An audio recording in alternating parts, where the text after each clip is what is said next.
السلام عليكم ورحمة الله وبركاته.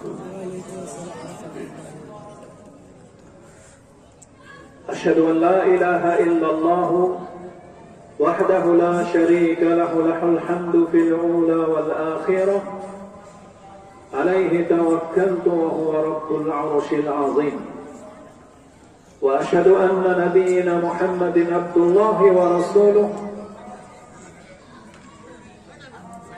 الذي خلقه على خلق عظيم، وعلى آله وصحبه أولو الفضل والمكرم، والتابعين ومن تبعهم بإحسان إلى يوم الدين. أما بعد، فإن أصدق الحديث كلام الله، وخير الهدي هدي محمد صلى الله عليه وسلم، وشر الأمور محدثاتها، وكل محدثة بدعة، وكل بدعة ضلالة، وكل ضلالة في النار. فقد قال الله تعالى عز وجل بعد أعوذ بالله من الشيطان الرجيم: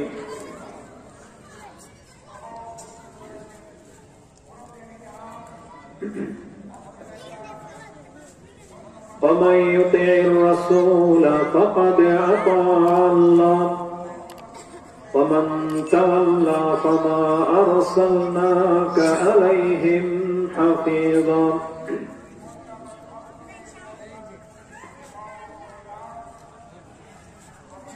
عن أمية ابن عبد الله عن خالد، أمية ابن عبد الله بن خالد أنه قال لعبد الله بن عمر: إنا نجد في القرآن، إنا نجد صلاة الحضر وصلاة الخوف في القرآن، ولا نجد صلاة السفر.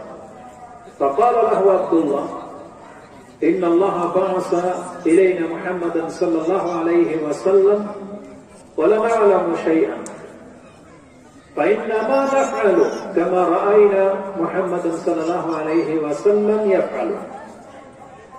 رواه ابن ماجه والنسائي وقال هذا حديث حسن صحيح.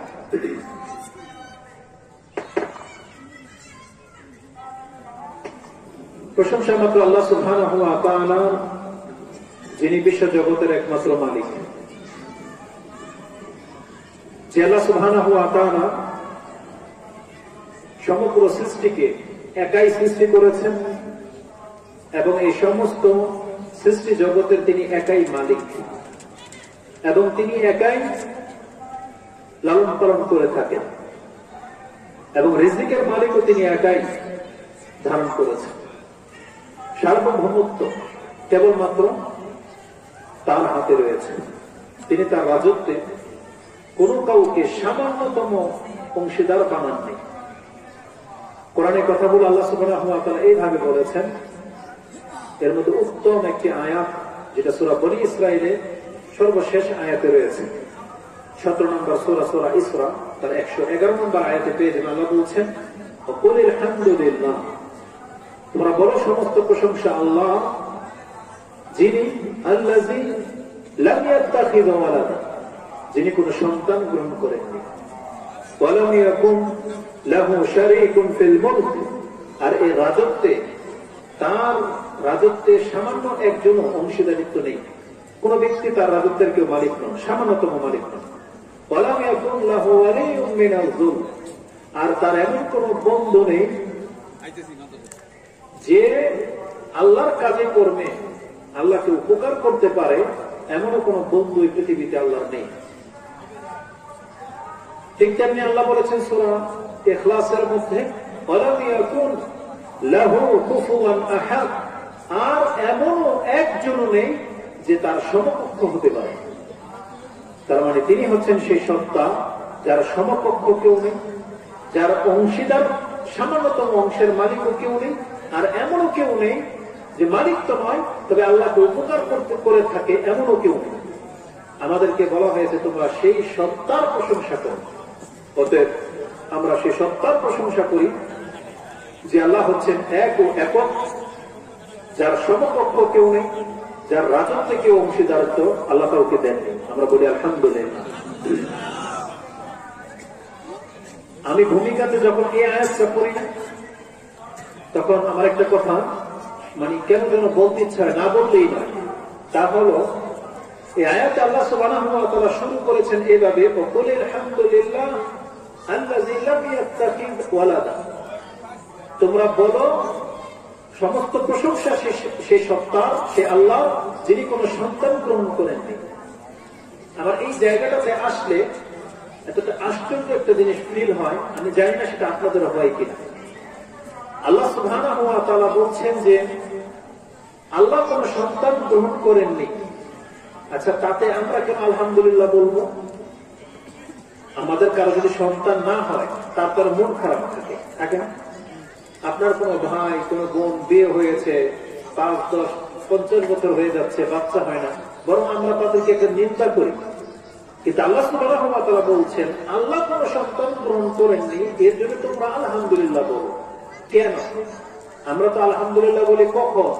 যখন নিয়ামত প্রাপ্ত হই, যখন আমাদের কোনো বেনিফিট, কোনো উপকার দেখতে পাই, তখন না বলা হয় আলহামদুলিল্লাহ।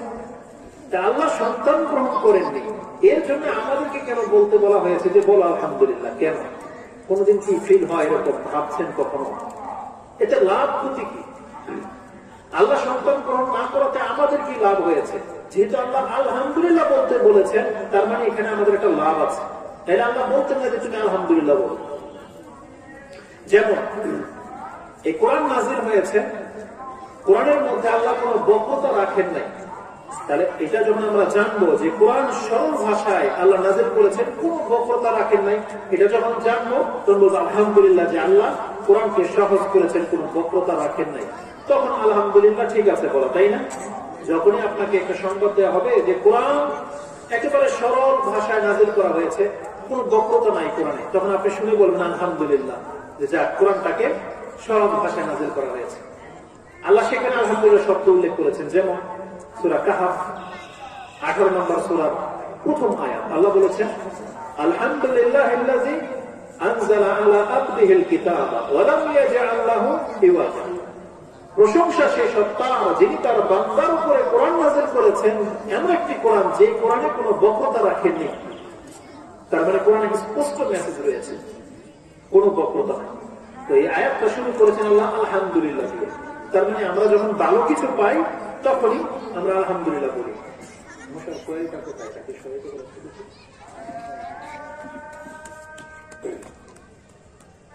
তো ভালো কিছু পেলে, যেমন আপনি খেয়েছেন বলেন আলহামদুলিল্লাহ, এটা পেয়েছেন বলেন আলহামদুলিল্লাহ।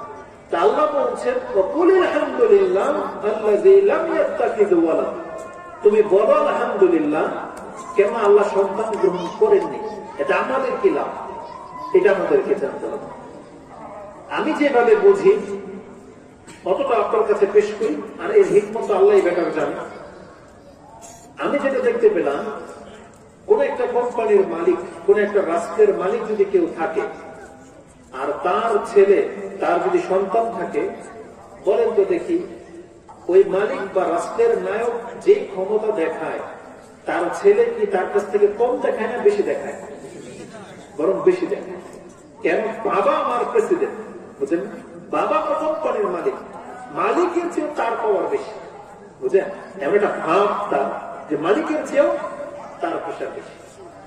আর মালিকেরও দয়া আছে, আমার সন্তান যেহেতু কি করতে পারে, বলে ফেলছে, করে ফেলছে, বুঝায় আপনাকে যে আমি কি করতে পারি, আমার ছেলে করে ফেলছে, একটা অর্ডার করে দিয়েছে, আচ্ছা ভুল করে ফেলেছে না, এইভাবে বলে, তাই না? আল্লাহ সুবহানাহু ওয়া তাআলার যদি সন্তান থাকতো, তো জেনে নেন তার পাওয়ারটাও আল্লাহর মতো বা তার চেয়ে বেশি হতো, বুঝলেন? কারণ আল্লাহর ছেলে বলে কথা, যদি আল্লাহর সন্তান হতো তো এমনটাই হতো। কারণ আল্লাহ যখন সর্বশক্তিমান, তার সন্তান গুলো এরকম সর্বশক্তিমানই হতে হতেন না, হতেন। কিন্তু আল্লাহ বলতেছেন যে না, তুমি আলহামদুলিল্লাহ বলো যে আমি কোনো সন্তানই গ্রহণ করিনি। কেন জানো? এবার আপনি দেখেন তো দেখি, আপনি বলতেন তো ভালোই হতো।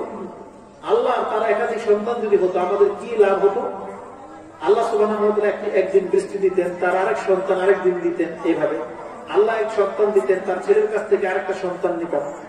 আল্লাহর মাধ্যমে একটা বউ পাইতাম, তার আরেক সন্তানকে বলে দিয়ে আরেকটা বউ পাইতাম, বুঝলেন? মানে একাধিক মালিক থাকে তো ভালোই হইত, তার কাছ থেকে এটা নিতাম, তার কাছ থেকে এটা নিতাম। আল্লাহ যদি না দেয় তার ছেলের কাছে নালিশ করতাম যে আপনি বলে দেন না আপনার পিতাকে। এইভাবে ভাবলে তো ঠিক আছে যে একাধিক সন্তান, একাধিক বেনিফিট আপনি হতেন, কিন্তু বিষয়টা যদি এইভাবে ভাবেন তো, কোন ব্যক্তি যখন কোন একটা কোম্পানির কাজ নেয়, একটা পিয়ন, একটা ড্রাইভার, একটা ম্যানেজার, একটা কোম্পানির দায়িত্ব নেয়, তার মালিক যদি একজন থাকে তার বেনিফিট, আর মালিক যদি 4 জন থাকে তার অসুবিধাটা কি হয় আপনি একটু বোঝেন।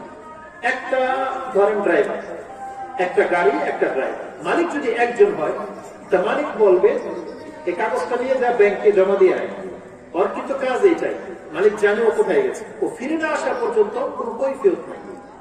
আবার আসবে, বসে আছে, মালিক বলবে এক কাপ চা নিয়ে, একটা পানি নিয়ে, ওর কাজ এতটাই, দিয়ে আবার বসে আছে। এখন মালিক যদি হয় 4 জন ধরে, এ বলতেছে এক গ্লাস পানি নিয়ে, আরেক মালিক বলেন ঠিক দিচ্ছে, এই তাড়াতাড়ি কোথায় যাবে, ব্যাংকে যেতে হবে, ওকে পাঠিয়ে দিল ব্যাংকে। আরেক মালিককে ফোন দিচ্ছে, তোর এতক্ষণ লাগে একটা চেক দিতে, আমার কাজটা কখন করবি, ওকে পাঠাচ্ছে যে জলদি আয়, ও আসলো। বা মালিকের একাধিক ফ্যামিলির মধ্যে যারা ড্রাইভিং করে না তারা কি বলতে জানেন, বাবা মাত্র অফিস থেকে এসেছে, ছেলে বলে গাড়ি বের করে আমাকে মার্কেটে যেতে হবে, ছেলে গেছে ক্লাবে, মেয়ে বলতেছে যে আমার বান্ধবীর বাসায় যেতে হবে, এখন চল, ম্যাডাম বলতেছে আমাকে পার্লারে যেতে হবে, অফিসে যেতে হবে, এখন চল। মানে ওর কোনো ঘুম নাই। মালিক যখন একাধিক হয় বেতন কিন্তু ওটাই, ওই 10,000 টাকাই বেতন, কিন্তু মালিক যদি 4 জন হয়, পাওয়ার 4টা, আপনাকে কিন্তু একেবারে কথা করে ছেড়ে দেবে, বুঝলেন? আপনার ঘুম নাই এক কথা। আপনি এক মালিককে এনে দিয়ে রাতে ঘুমাতে পারতেন, মালিক ঘুমিয়েছে আপনি ঘুমাতে পারতেন, কিন্তু মালিক যদি আরো 2টা জেগে থাকে আপনার কিন্তু ঘুম নেই।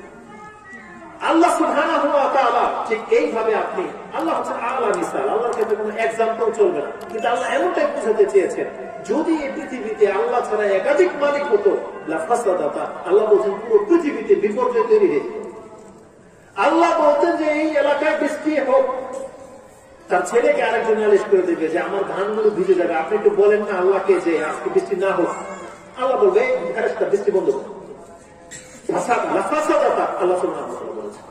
তারপর আল্লাহ সুবহানাহু ওয়া তাআলা আমাদেরকে এশার নামাজ মাত্র 4 রাকাত দিয়েছেন। তার ছেলে যদি বলতেন যে না তোকে আরো 4 রাকাত পড়তে হবে, আপনাকে আমাকে নামাজও দাঁড়িয়ে থাকতে হবে। মানে যতগুলো ইবাদত একজন মালিকের করা যায়, একজন মালিককে সন্তুষ্ট করা যত সহজ, একাধিক মালিককে সন্তুষ্ট করা একজন ওয়ার্কারের জন্য ততটা সহজ নয়। আল্লাহ সুবহানাহু ওয়া তাআলা বলেন, বান্দা তোমরা আলহামদুলিল্লাহ বলো যে আল্লাহ কেবল তোমাদেরকে এক আল্লাহর গোলাম বানিয়েছেন, অন্য কোন মাবুদের দিকে তোমাদেরকে ঠেলে দেন নাই। এক আল্লাহকে সন্তুষ্ট করা আমাদের জন্য অত্যন্ত সহজ, কিন্তু একাধিক মালিক যদি হতো তাহলে একাধিক মালিককে সন্তুষ্ট করা আমাদের জন্য খুব কঠিন হয়ে যেত, খুব কঠিন হয়ে যেত। এই জন্য আল্লাহ নিজে সন্তান গ্রহণ করেন। আল্লাহ হচ্ছেন একা, তিনি একক, তিনি শুধুমাত্র ইবাদতের হক রাখেন। আপনি সাজদা করবেন আল্লাহকে করবেন, চাওয়ার আছে আল্লাহর কাছে চাইবে, ভয় পেতে হবে শুধুমাত্র আল্লাহকে, ভয় পেতে আর কোন ভয় নেই। তাহলে আল্লাহ সুবহানাহু ওয়া তাআলাকে এককভাবে মালিক হিসেবে পেয়ে যাওয়া, এটা আমাদের সৌভাগ্যের ব্যাপার। এটা আলহামদুলিল্লাহ, এটা আমাদের জন্য অনেক বড় বেনিফিট। এই জন্য আল্লাহ বলছেন কুল আলহামদুলিল্লাহ, তুমি আলহামদুলিল্লাহ বলো। এক তো আল্লাহ বলেছেন আমি সন্তান গ্রহণ করিনি, তারপরের অংশেই কিন্তু এটা আছে, ওয়ালাম ইয়াকুল্লাহু শারীকুন ফিল মুলক, এই রাজত্বে তিনি কাউকেও সামান্যতম মালিক বানাননি। তাহলে যদি বানিয়ে দিতেন তাহলে ওই মালিকও ক্ষমতা দেখাতো, তোমার জন্য অবস্থা খারাপ হয়ে যেত। কিন্তু আল্লাহ কাউকে মালিক বানিয়ে দেননি, কিন্তু আমরা আল্লাহ ছাড়াও বহু মাবুদকে মালিক বানিয়ে নিয়েছি। এই জন্য আপনার যখন সন্তানের প্রয়োজন হয় না, তখন আপনি আল্লাহর কাছে চেয়ে পান না, তখন কি করেন জানেন, আরেকটা মালিককে খোঁজেন। সেই মালিক কি করেছে, আপনাকে ফ্রিতে দেয় না। সেই মালিক কি করেছে, আপনাকে বলে ঠিক আছে আমার গরিব হও, আমাকে একটা খাসি দাও, আমাকে একটা গরু দাও, এত টাকা দাও, এতদিন আসতে থাকো, পানি পরে এত টাকা, মোমবাতি এত টাকা, আগরবাতি এত টাকা, এইভাবে আপনার কাছ থেকে নিয়ে নিয়ে তারপরে আপনাকে সন্তানের গ্যারান্টি দেয়। যদিও সন্তান দেয় আল্লাহ, কিন্তু বেনিফিটটা নিচ্ছে ওই আপনার কথিত মালিক। মানুষ কত পেরেশানিতে ভোগে। আল্লাহ সুবহানাহু ওয়া তাআলাকে পাওয়াটা সহজ ছিল, আপনি ঘর থেকে গিয়ে মসজিদে যান আল্লাহকে পেয়ে যেতেন। কিন্তু যখন আপনার মনে হচ্ছে যে আমি আল্লাহকে পাচ্ছি না, ওই যে আরেকটা মাবুদ আপনি বানিয়ে নিয়েছেন, ওটাকে পাওয়ার জন্য আপনাকে সিলেট যেতে হয়, আজমির যেতে হয়, বাগদাদ যেতে হয়, কত কত জায়গায় আপনাকে যেতে হয়। অথচ আপনি আপনার ঘর থেকে বের হলে আল্লাহকে পেয়ে যেতেন, মসজিদে গেলে আল্লাহকে পেয়ে যেতেন। অনেক সময় মসজিদও যাওয়া লাগে না, এই জায়গাতে এমন একটা জায়গায় মাঠে ঘাটে আপনার ঘরের ভিতরে আপনি আল্লাহকে পেয়ে যেতেন, শুধু আপনি ওই রাস্তাটা ধরলেই হতো। সেটা কি? রাসূলুল্লাহ সাল্লাল্লাহু আলাইহি ওয়াসাল্লাম বলেছেন, যে হাদিসটি আমরা প্রায় বলে থাকি, বুখারী এবং মুসলিমের 4 জায়গায় পাবেন আপনি। বুখারীতে তাওহীদ পাবলিকেশনের নাম্বার অনুযায়ী 405, 406, 461, 753, 753, এবং ওই হাদিসটি ইমাম মুসলিম 1110 নম্বরে পেয়ে যাবেন। ইবনে ওমর রাদিয়াল্লাহু তাআলা আনহু থেকে হাদিসটা বর্ণনা করা হয়েছে যে আল্লাহ রাসূলুল্লাহ সাল্লাল্লাহু আলাইহি ওয়াসাল্লাম রাআ মুখামাতান ফি জিদারিল কিবলা। রাসূলুল্লাহ সাল্লাল্লাহু আলাইহি ওয়াসাল্লাম একদিন মসজিদের কিবলার দেয়ালের মধ্যে নাক ফোঁটা বা কফ ফোঁটা দেখতে পেলেন। ফাহাক্কাহা, নামাজের মধ্যে সেটাকে তিনি মুছে ফেলে দিলেন নিচে। তারপর নামাজ শেষ করার পরে আকবালা আলান নাস, সুম্মা আকবালা আলান নাস, তিনি মানুষের দিকে ঘুরে বসলেন এবং বললেন, ইয়া আইয়ুহান নাস,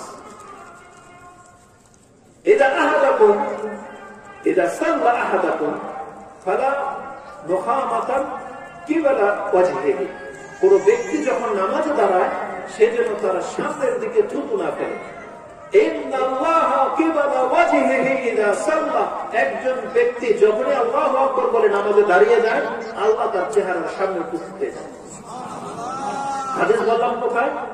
বুখারীর 405, 406, 461, 753 এবং মুসলিমে হাদিসটা 1110 নম্বরে গিয়ে পেয়ে যাবে। যে যখন কোন ব্যক্তি আল্লাহু আকবার বলে দেয়, আল্লাহ তার চেহারার সামনে উপস্থিত হয়ে যায়। তার চেয়েও নিকটে যেতে চান। আর মুসলিমের বর্ণনায় কি আছে যে তোমরা সামনের দিকে থুতু ফেলবে না, ইন্নাহু বাইনাহু ওয়া বাইনা কিবলাতি, আল্লাহ তোমার আর তোমার কিবলার মাঝে উপস্থিত হয়ে যায়। ইযা সাল্লা, যখন আপনি নামাজে দাঁড়ান, অথচ আপনি আল্লাহকে পাচ্ছেন না। আর রাসূল আপনার নবী সংবাদ দিচ্ছেন, আল্লাহ নামাজের মধ্যে তোমার সামনে উপস্থিত হয়ে যায়। এই জন্য সামনের দিকে থুতু ফেলবা না। এই হাদিস যার মনে থাকবে, নামাজে তার প্রশান্তি আসবেই আসবে, নামাজে তার ভালো লাগবেই লাগবে, নামাজ তার সুন্দর হয়ে যাবে। এতদিন হয়তো আপনি চুলকাতেন, এদিক সেদিক করতেন, এদিক সেদিক তাকাতেন, দেখতেন, আপনার হিলা বন্ধ হয়ে যাবে যদি হাদিসটা আপনার সামনে থাকে। আপনি যখনই মনে করবেন আমি যখন আল্লাহু আকবার বলি আল্লাহ তোমার সামনে উপস্থিত হয়ে যায়, তখন আপনি নড়াচড়া করতে পারবেন। এই জন্য কেউ যদি তার নামাজে মন লাগাতে চায়, এই হাদিসটা তাকে মুখস্থ রাখতে হবে, তার সামনে রাখতে হবে, তার লিস্টের মধ্যে রাখতে হবে যে নামাজে আল্লাহ আমার সামনে থাকেন। অতএব আরেকটা হাদিসে, যদি আর সমাজের মধ্যে কেউ কেউ বলেছেন যে জয়ীফ, দুর্বলতা রয়েছে, এটা ইবনে মাজাহ এবং তিরমিজিতে পেয়ে যাবেন যে আল্লাহ সুবহানাহু ওয়া তাআলা ততক্ষণ পর্যন্ত সে বান্দার দিকে তাকিয়ে থাকে যতক্ষণ বান্দা তার দৃষ্টি এদিক সেদিক না ফেরায়। তার মানে আপনি স্ট্রেট আপনার সামনে তাকিয়ে থাকবেন, এদিক সেদিক তাকাবেন, তার মানে আল্লাহ আপনার দিকে তাকিয়ে আছেন। এটা আপনাকে রাসূল সাল্লাল্লাহু আলাইহি ওয়াসাল্লাম সংবাদ দিয়েছেন। তাহলে এই হাদিস যার মধ্যে থাকবে, সেই ব্যক্তির নামাজে লড়াচড়া বন্ধ হবে আশা করি ইনশাআল্লাহ। কেরাতে তার মন লাগবে যখন সে জানবে যে আমার রব সরাসরি আমার থেকে কিরাত শুনতেছে, আমার কথাগুলো শুনতেছে, যখন এটা আপনি ফিল হবে। আরেকটা হাদিস অতি স্পষ্ট, শুধু সালাতের ক্ষেত্রে নয় বরং ইবাদতের ক্ষেত্রে আছে, যেটা হাদিসে জিবরিল বলা হয়েছে, যেটা ওয়াহির প্রথম হাদিস। ইমাম বুখারী নিয়ে এসেছেন, মুসলিমও রয়েছে। ঈমানের অধ্যায়ে কি আছে? জিবরিল আলাইহিস সালাম জিজ্ঞেস করেছিলেন রাসূলুল্লাহ সাল্লাল্লাহু আলাইহি ওয়াসাল্লামকে, কি বলেছিলেন? মাল ইহসান, ইহসান কি জিনিস, মানে উত্তম ইবাদতের রূপটা কি? রাসূল বলছেন, আল ইহসান আন তা'বুদাল্লাহ কান্নাকা তারা।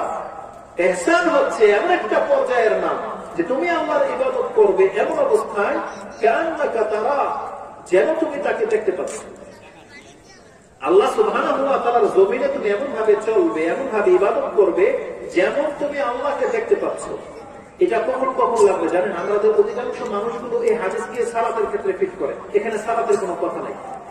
বলা হয়েছে আনতাবুদাল্লাহ কান্নাকা তারাহু, তুমি আল্লাহর ইবাদত করবে যেন তুমি আল্লাহকে দেখতে পাচ্ছ। এটা আমরা সবথেকে বেশি ব্যবহার করে থাকি সিয়ামের ক্ষেত্রে। আপনি কেন জানেন? সিয়াম রাখার পরে ঘরে কেউ নাই, আপনার পিপাসায় পুরো গলা ফেটে যাচ্ছে, কলসের মধ্যে ঠান্ডা পানি আছে, আপনি কেন খাচ্ছেন না? বলেন কেন খাচ্ছেন না? তখন আপনার এটা ফিল হয়, কেউ তো দেখছে না, কিন্তু আমার রব দেখতে পাচ্ছেন। এই যে সিয়াম রাখা অবস্থায় মানুষ যে লুকিয়ে কিছু খায় না, এই ফিলটা যদি মানুষের পুরো জীবনের মধ্যে থাকতো, তাহলে মানুষ আর পাপ করতে পারত না, মানুষ সুখ খেতে পারত না। ঘুষ খেতে পারতো না। ওই ফিলটা যদি ওই যে অন্যের জমিনের আইন যখন কূপ দেয়, এক হাত বাড়িয়ে নেয়, ওই ফিলটা যদি তখন থাকতো যে সিয়াম অবস্থায় গলা ফেটে যাচ্ছে কিন্তু পানি পান করতেছে না, কেন? কান্নাটা তারা যেন তুমি আল্লাহকে দেখতে পাচ্ছ। ওই ফিলটা যদি ঘুষ নেওয়ার সময় থাকতো, ওই যে মুখের মধ্যে জর্দা, সিগারেট, বিড়ি, তামাক এই সমস্ত হারাম কিছু দেওয়ার সময় যদি ফিল হতো যে আমার রব আমাকে দেখতে পাচ্ছে, অন্যের জমি চুরি করার ক্ষেত্রে যদি এটা ফিল হতো, অন্যের মেয়ের সাথে নষ্টামি করার সময় যদি এটা মনে থাকতো, নেশা করার সময় যদি মনে থাকতো, তাহলে এই ব্যক্তির দ্বারা এটা হতো না কখনো। ইবাদত ইবাদত কিনা? তাহলে একটা ব্যক্তির হারাম থেকে বেঁচে থাকা ইবাদত, সালাত ইবাদত, সিয়াম ইবাদত। তাহলে ইবাদতের ক্ষেত্রে শুধু সালাত নয়, ইবাদতের ক্ষেত্রে যদি কোনো ব্যক্তি এটা ফিল করে যে আমি আমার রবকে দেখতে পাচ্ছি, তাহলে তার ইবাদত সুন্দর হয়ে যাবে। রাসূলুল্লাহ বলছেন এটা হচ্ছে ইহসান, উচ্চ পর্যায়ের অবস্থা।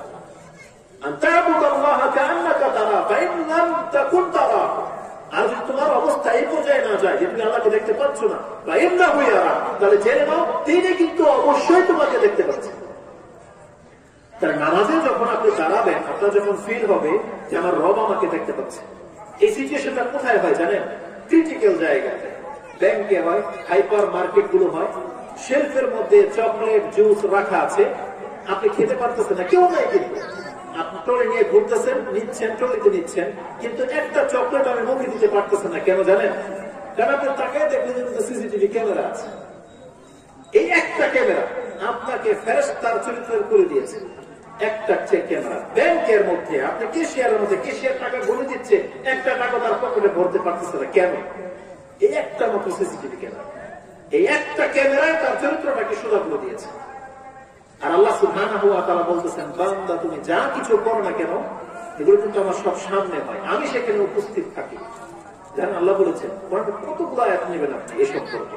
একটা চমৎকার আয়াত রয়েছে সূরা মুজাদালা 6 নম্বর আয়াতে এবং সূরা ইউনূসের 60 নম্বর আয়াতে, 60 বা 61 নম্বর আয়াতে আল্লাহ সুবহানাহু ওয়া তাআলা বলেন, ওমা তাকুনু ফি শা'নি ওমা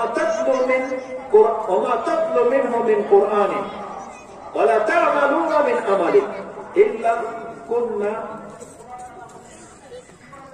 সুবহানাল্লাহ। কোরআন থেকে দিয়ে দিই আপনাকে, যেহেতু বলেছি সূরা ইউনূস 10 নম্বর সূরা 61 নম্বর আয়াত, আশা করি মিস হবে না ইনশাআল্লাহ। যেহেতু রেকর্ড হয় আর আয়াত খুব চমৎকার একটা আয়াত, আল্লাহ সুবহানাহু ওয়া তাআলা দেখেন 61 নম্বর আয়াতে আছে, ওমা তাকুনু ফি শা'নি, যেভাবে বলছে এইভাবে আছে আলহামদুলিল্লাহ। ওমা তাতলু মিনহু মিন কুরআনি ওয়ালা তা'মালুনা মিন আমালিন ইল্লা কুননা আলাইকুম শুহুদান ইসতুফিদুনা ফি। আল্লাহ সুবহানাহু ওয়া তাআলা বলতেছেন, তুমি যে কোনো অবস্থায় থাকো না কেন বান্দা, তুমি কোরআন থেকে যেখান থেকে পড়া শুরু করো না কেন বান্দা, যে কোনো আমল করা তুমি শুরু করো না কেন বান্দা, যখন তোমার কাজটা শুরু হয় আল্লাহ বলছেন সেখানে আমি উপস্থিত থাকি। আল্লাহ কি বলেছেন? আমি সেখানে উপস্থিত থাকি। তার মানে আমরা এই জমিনের মধ্যে যে যা কিছু করতেছি আল্লাহর সামনে করতেছি, আল্লাহর সামনে। সূরা মুজাদালা 6 নম্বর আয়াতে আল্লাহ এটাই বলেছেন। আল্লাহ সুবহানাহু ওয়া তাআলা আমাদেরকে দেখতে পাচ্ছেন, আল্লাহ আমাদেরকে সবকিছু দেখতে পাচ্ছেন, এটা শুধু আমরা ভুলে যাই। কারণ ওই যে আল্লাহকে তো দেখতে পাই না, এই জন্য সিসিটিভি ক্যামেরা আমরা দেখতে পাওয়ার কারণে ভয় পাই, কিন্তু আল্লাহ যে দেখতে পাচ্ছেন যেটা আমরা দেখতে পাই না, এই জন্য ভুলে গেছি যে আল্লাহ আমাদেরকে দেখতে পান, যার ফলে আমরা যা ইচ্ছে তাই করে ফেলতেছি।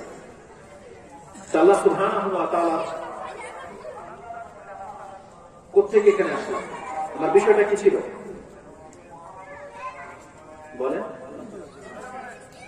ওটা তো আছে না, ইহসান থেকে চলে গেছিলাম ওখানে। ইহসান ভুলে যান কথা, ইহসান তার মানে কি? নামাজের মধ্যে কোন ব্যক্তি যখনই আল্লাহু আকবার বলে আল্লাহ সুবহানাহু ওয়া তাআলা সামনে উপস্থিত থাকেন। তার বলতে চাচ্ছিলাম এটা যখন আপনার ফিল হবে, আশা করি আপনার নামাজের লড়াচড়া সব বন্ধ হয়ে যাবে, আপনি সোজা হয়ে যাবেন আল্লাহর সামনে, কারণ আপনি আল্লাহর সামনে দাঁড়িয়ে আছেন, এটা ফিল করবেন। এটা ওই হাদিসটাই বা কেন বলেছি? আল্লাহ সুবহানাহু ওয়া তাআলাকে আপনি পান না, এটা নিয়ে বলছিলাম যে আল্লাহকে পেতে হলে ওইদিকে যেতে হয় না, আল্লাহকে পেতে হলে আপনি নামাজে দাঁড়িয়ে যান, আল্লাহকে পেয়ে যাবেন। রাসূলুল্লাহ সাল্লাল্লাহু আলাইহি ওয়াসাল্লাম থেকে এটাও হাদিস বলা হয়েছে, যেটা আপনি মুসলিমে পেয়ে যাবেন। যদি আমার হাদিস মিস্টেক না হয়ে থাকে, আশা করি ইনশাআল্লাহ হাদিস 970 রয়েছে। তাতে রাসূলুল্লাহ সাল্লাল্লাহু আলাইহি ওয়াসাল্লাম বলেছেন, কোন ব্যক্তি যদি আল্লাহ সুবহানাহু ওয়া তাআলার একেবারে নিকটে যেতে চায়, একেবারে নিকটে, তাহলে তার জন্য একটা উত্তম আমল হচ্ছে, সেটা হচ্ছে সিজদা। রাসূল বলছেন, আকরাবু মা ইয়াকুনুল আবদু মির রাব্বিহি ওয়া হুয়া সাজিদ। একজন ব্যক্তি তার রবের এত নিকটে চলে যায় সিজদার মাধ্যমে, যেটা অন্য কোন ইবাদত দিয়ে সে আল্লাহর এতটা নিকটে বুঝতে পারে না। তোমরা ওই সিজদার মধ্যে আল্লাহকে অধিক মাত্রায় ডাকো, অধিক মাত্রায় আল্লাহর কাছে চাও সিজদাতে, কারণ তুমি এখন আল্লাহর একেবারে নিকটে। তা আল্লাহ সুবহানাহু ওয়া তাআলা ইবাদত করলে আপনি আল্লাহকে কাছে পেয়ে যাচ্ছেন, এটা বুঝাতে চেয়েছেন। তা আল্লাহ সুবহানাহু ওয়া তাআলা বলছেন, অন্যান্য মালিকদেরকে আপনি খুঁজেন, কিন্তু আল্লাহ সুবহানাহু ওয়া তাআলা একক মালিক। এটা হওয়াতে আমাদের বেনিফিট হলো আল্লাহকে সন্তুষ্ট করা আমাদের জন্য অত্যন্ত সহজ। আমি কিন্তু এখন আমার মূল বক্তব্যে যাইনি, শুধু ভূমিকাতে আছি যে আল্লাহ সুবহানাহু ওয়া তাআলা বলেছেন যে ওয়াকুলিল হামদুলিল্লাহ আল্লাযী লাম ইয়াত্তাখিয ওয়ালাদ ওয়া লাম ইয়াকুন লাহু শারীকুন ফিল মুলক। এই রাজত্বে তিনি কোনো দ্বিতীয় আরেকটা মালিককে সামান্য অংশ দিয়ে দেয়নি যে তোমরা আমার এই বান্দাদের চাহিদা পুরা করো। আল্লাহ কাউকে এই শক্তি দেয়নি, কাউকে মালিকও করে। আল্লাহ সুবহানাহু ওয়া তাআলা তিনি রাজ্জাক। আল্লাহ তার রিজিকের ভান্ডার কোন ব্যক্তির হাতে তুলে দেননি যে আমি যখন গায়েব থাকি, আমি যখন এই বান্দাটাকে সাড়া দেই না, তো তুমি আমার রিজিক থেকে দিয়ে দিও। এই দায়িত্ব আল্লাহ কাউকে দেন। তাহলে পুরো পৃথিবীর রিজিকের দায়িত্ব কার হাতে? আল্লাহর হাতে। আল্লাহর নাম কি? আর রাজ্জাক। আল্লাহর নাম কি? আর রাজ্জাক। তিনি তার বান্দার রিজিক দিয়ে থাকেন। কোন ব্যক্তি কি যারা কোন আল্লাহর ওলিকে, পীরকে, কোন বাবাকে, যাদের কাছে সন্তান চান, ব্যবসা বরকতের জন্য যাদের কাছে ডেকে থাকেন, দোয়া করেন, আপনার ক্ষমতা থাকলে বলেন তো দেখি, এই রাজ্জাক শব্দটা আপনার পীরকে দিতে পারবেন? কোন বাবাকে দিতে পারবেন? কোন ব্যক্তি ক্ষমতা আছে? রাজ্জাক একমাত্র আল্লাহ। রাজ্জাককে একমাত্র আল্লাহ। সূরা রহমান আল্লাহ কি বলেছেন জানেন? কুল্লু শাইইন কুল্লু মান আলাইহা ফান ওয়া ইয়াবকা ওয়াজহু রাব্বিকা যুল জালালি ওয়াল ইকরাম ফাবিআইয়ি আলাই রাব্বিকুমা তুকাজ্জিবান। তারপরে আল্লাহ বলেছেন, ইয়াসআলুহু মান ফিস সামাওয়াতি ওয়াল আরদি কুল্লু ইয়াওমিন হুয়া ফি শান। আল্লাহ প্রতিনিয়ত কোন না কোন কাজে ব্যস্ত। আর আল্লাহ বলছেন, এই পৃথিবী, আকাশ এবং জমির মাঝে যে কেউ আছে প্রত্যেকে আল্লাহকে ডাকে। কাকে ডাকে? প্রত্যেকে আল্লাহর কাছে চায়। ইয়াসআলুহু মান ফিস সামাওয়াতি ওয়াল আরদি। আল্লাহ বলছেন, আকাশ এবং জমিনে যে আছে তারা তো আল্লাহর কাছে ডাকে, আল্লাহর কাছে চায়। তা বান্দা তুমি কেন আল্লাহকে বাদ দিয়ে অন্যের কাছে চাও কেন? আল্লাহ বলছেন, ইয়াসআলুহু মান ফিস সামাওয়াতি ওয়াল আরদ। আপনি কি বলতে পারবেন এই আয়াত থেকে আপনার ওই পীর, আল্লাহ ওলি, ওই বাবাকে আল্লাহ পৃথক করে বলেছেন? তারা কি আকাশ জমির মধ্যে নাই? আল্লাহ বলছেন, আকাশ এবং জমির মধ্যে যারাই আছে তারা সবাই আল্লাহর কাছে চায়। তাহলে আপনি আল্লাহর কাছে চান। আল্লাহ এই জন্য তো বলেছেন, আপনি তাদের একজন হয়ে যান যারা আল্লাহর কাছে চায়। আমাদেরকে চাইতে হবে আল্লাহর কাছে। আল্লাহ সুবহানাহু ওয়া তাআলা বলেছেন, বান্দা তুমি চাও তোমার ডাকে সাড়া দেওয়া হবে। যেমনটা আল্লাহ সুবহানাহু ওয়া তাআলা সূরা গাফির 40 নম্বর সূরা 60 নম্বর আয়াতে বলেছেন। আল্লাহ কি বলেছেন? ওয়াকালা রাব্বুকুম উদউনি আস্তাজিব লাকুম। তোমাদের প্রতিপালক তোমাদেরকে বলতেছেন, আমাকে ডাকো, আমি তোমাদের ডাকে সাড়া দেব। এরপরেও কোন কথা থাকতে পারে? যখন আল্লাহ নিজে বলেছেন, আমাকে ডাকো, আমি তোমাদের ডাকে সাড়া দেব, আর কি মাধ্যম লাগে আপনার? কোন হুজুরকে ধরতে হবে? কোন বাবার মুরিদ হতে হবে? যখন আল্লাহ বলেছেন, ওয়াকালা রাব্বুকুম উদউনি, আমাকে ডাকো, আস্তাজিব লাকুম, আমি তোমাদের ডাকে সাড়া দেব। যখন আল্লাহ এই পাওয়ার আপনাকে দিয়ে দিয়েছে, তাহলে আপনার আর কিসের ভয়? কিসের ভয়? আপনি কেন আল্লাহকে ডাকেন? কেন আপনার এটা মনে হয় যে আল্লাহর কাছে তো চাইলে আল্লাহকে আমার কথা শুনবে কিনা, আল্লাহর কাছে আল্লাহকে পেতে হলে তো আমাকে আমার আল্লাহর ওলিদেরকে লাগবে, এটা কেন মনে হয় আপনার? আপনি কোরআন পড়েন, কোরআন দেখাচ্ছে যে সরাসরি আপনার সাথে আল্লাহর সম্পর্ক আছে। আল্লাহ সুবহানাহু ওয়া তাআলার প্রশংসা যে তিনি একমাত্র মালিক, যে মালিকের প্রতি আমরা ঈমান এনেছি, আমাদের আর কোন ইলাহ নাই, একমাত্র তিনি আমাদের ইলাহ। তার কাছে আমাদেরকে ফিরে যেতে হবে, তার কাছে আমরা সাহায্য চেয়ে থাকি, তারই ইবাদত করে থাকি। তিনি হচ্ছেন আমাদের মালিক। এবং সালাত ওয়া সালাম প্রিয় নবী মুহাম্মদ রাসূলুল্লাহ সাল্লাল্লাহু আলাইহি ওয়াসাল্লামের প্রতি, যার মাধ্যমে আমরা আল্লাহ সুবহানাহু ওয়া তাআলার জ্ঞান পেয়েছি, যার মাধ্যমে আল্লাহ আমাদেরকে দ্বীন দিয়েছেন, আমরা সেই নবীর প্রতি সালাত এবং সালাম পাঠ করে আমরা বলি, আল্লাহুম্মা সাল্লি আলাইহি আল্লাহুম্মা বারিক আলাইহি। আমি আসলে কোন একটা নির্দিষ্ট বিষয় নিয়ে আজকে কথা বলবো না, আমি শুধু আপনাকে দেখাবো এই জমিনে আমাদেরকে সৃষ্টি করার পেছনে একটা উদ্দেশ্য ছিল আল্লাহ সুবহানাহু ওয়া তাআলা, এবং আমাদের কিছু কাজ রয়েছে, সেই কাজগুলো খাম খেয়ে নিবে, বরং আমাদের সাথে আমাদের রবের একটা সম্পর্ক আছে। আমাদের কর্ম করতে হবে, সেই কর্মগুলোর বিনিময়ে আমাদের জন্য আল্লাহ জান্নাত না হয় জাহান্নাম প্রস্তুত করে রেখেছেন। আমাদেরকে সেই সংবাদগুলো কোরআন এবং হাদিসে খুব খোলাখুলি ভাবে জানানো হয়েছে। কোন ব্যক্তি যদি নাজাত পেতে চায় তাহলে কোরআনের সেই ফয়সালাগুলোকে তাকে মানতে হবে। কোরআনের একটা চূড়ান্ত ফয়সালা আছে, কি জানেন? আল্লাহ সুবহানাহু ওয়া তাআলা পুরো পৃথিবীবাসীকে বলেছেন, তোমরা সবাই গোমরাহ, সবাই গোমরাহ, একমাত্র আল্লাহ যাকে হেদায়েত করবে সে ছাড়া। কোরআনের আরেক আয়াতে আল্লাহ সুবহানাহু, এটা হাদিসের কথা, হাদিস নাম্বার সহ বলবো, বলে যে 6646 নাম্বার হাদিসে গিয়ে পেয়ে যাবেন, মুসলিমে রয়েছে। ওই হাদিসটা পড়লে একটু পরে। কোরআনে আল্লাহ সুবহানাহু ওয়া তাআলা কয়েকটি আয়াতে বলেছেন এই পুরো পৃথিবীর মানুষ হচ্ছে ক্ষতিগ্রস্ত, আরেকটি আয়াতে বলেছেন পুরো পৃথিবীর মানুষ হচ্ছে জাহান্নামী। এটা হচ্ছে মানুষের হুকুম। সবাই আমরা জাহান্নামী, সবাই আমরা গোমরাহ, সবাই আমরা ক্ষতিগ্রস্ত। আল্লাহ বলছেন এটা তোমাদেরকে জানিয়ে দেওয়া হলো, এটা আল্লাহর চূড়ান্ত ফয়সালা। এখন তোমার কাজ হলো তুমি ক্ষতিগ্রস্ত হওয়া থেকে বাঁচতে চাইলে বাঁচার চেষ্টা করো। তুমি যদি নাজাত চাও নাজাতের রাস্তা ধরো, তুমি যদি হেদায়েত চাও হেদায়েত আল্লাহর কাছে তলব করো।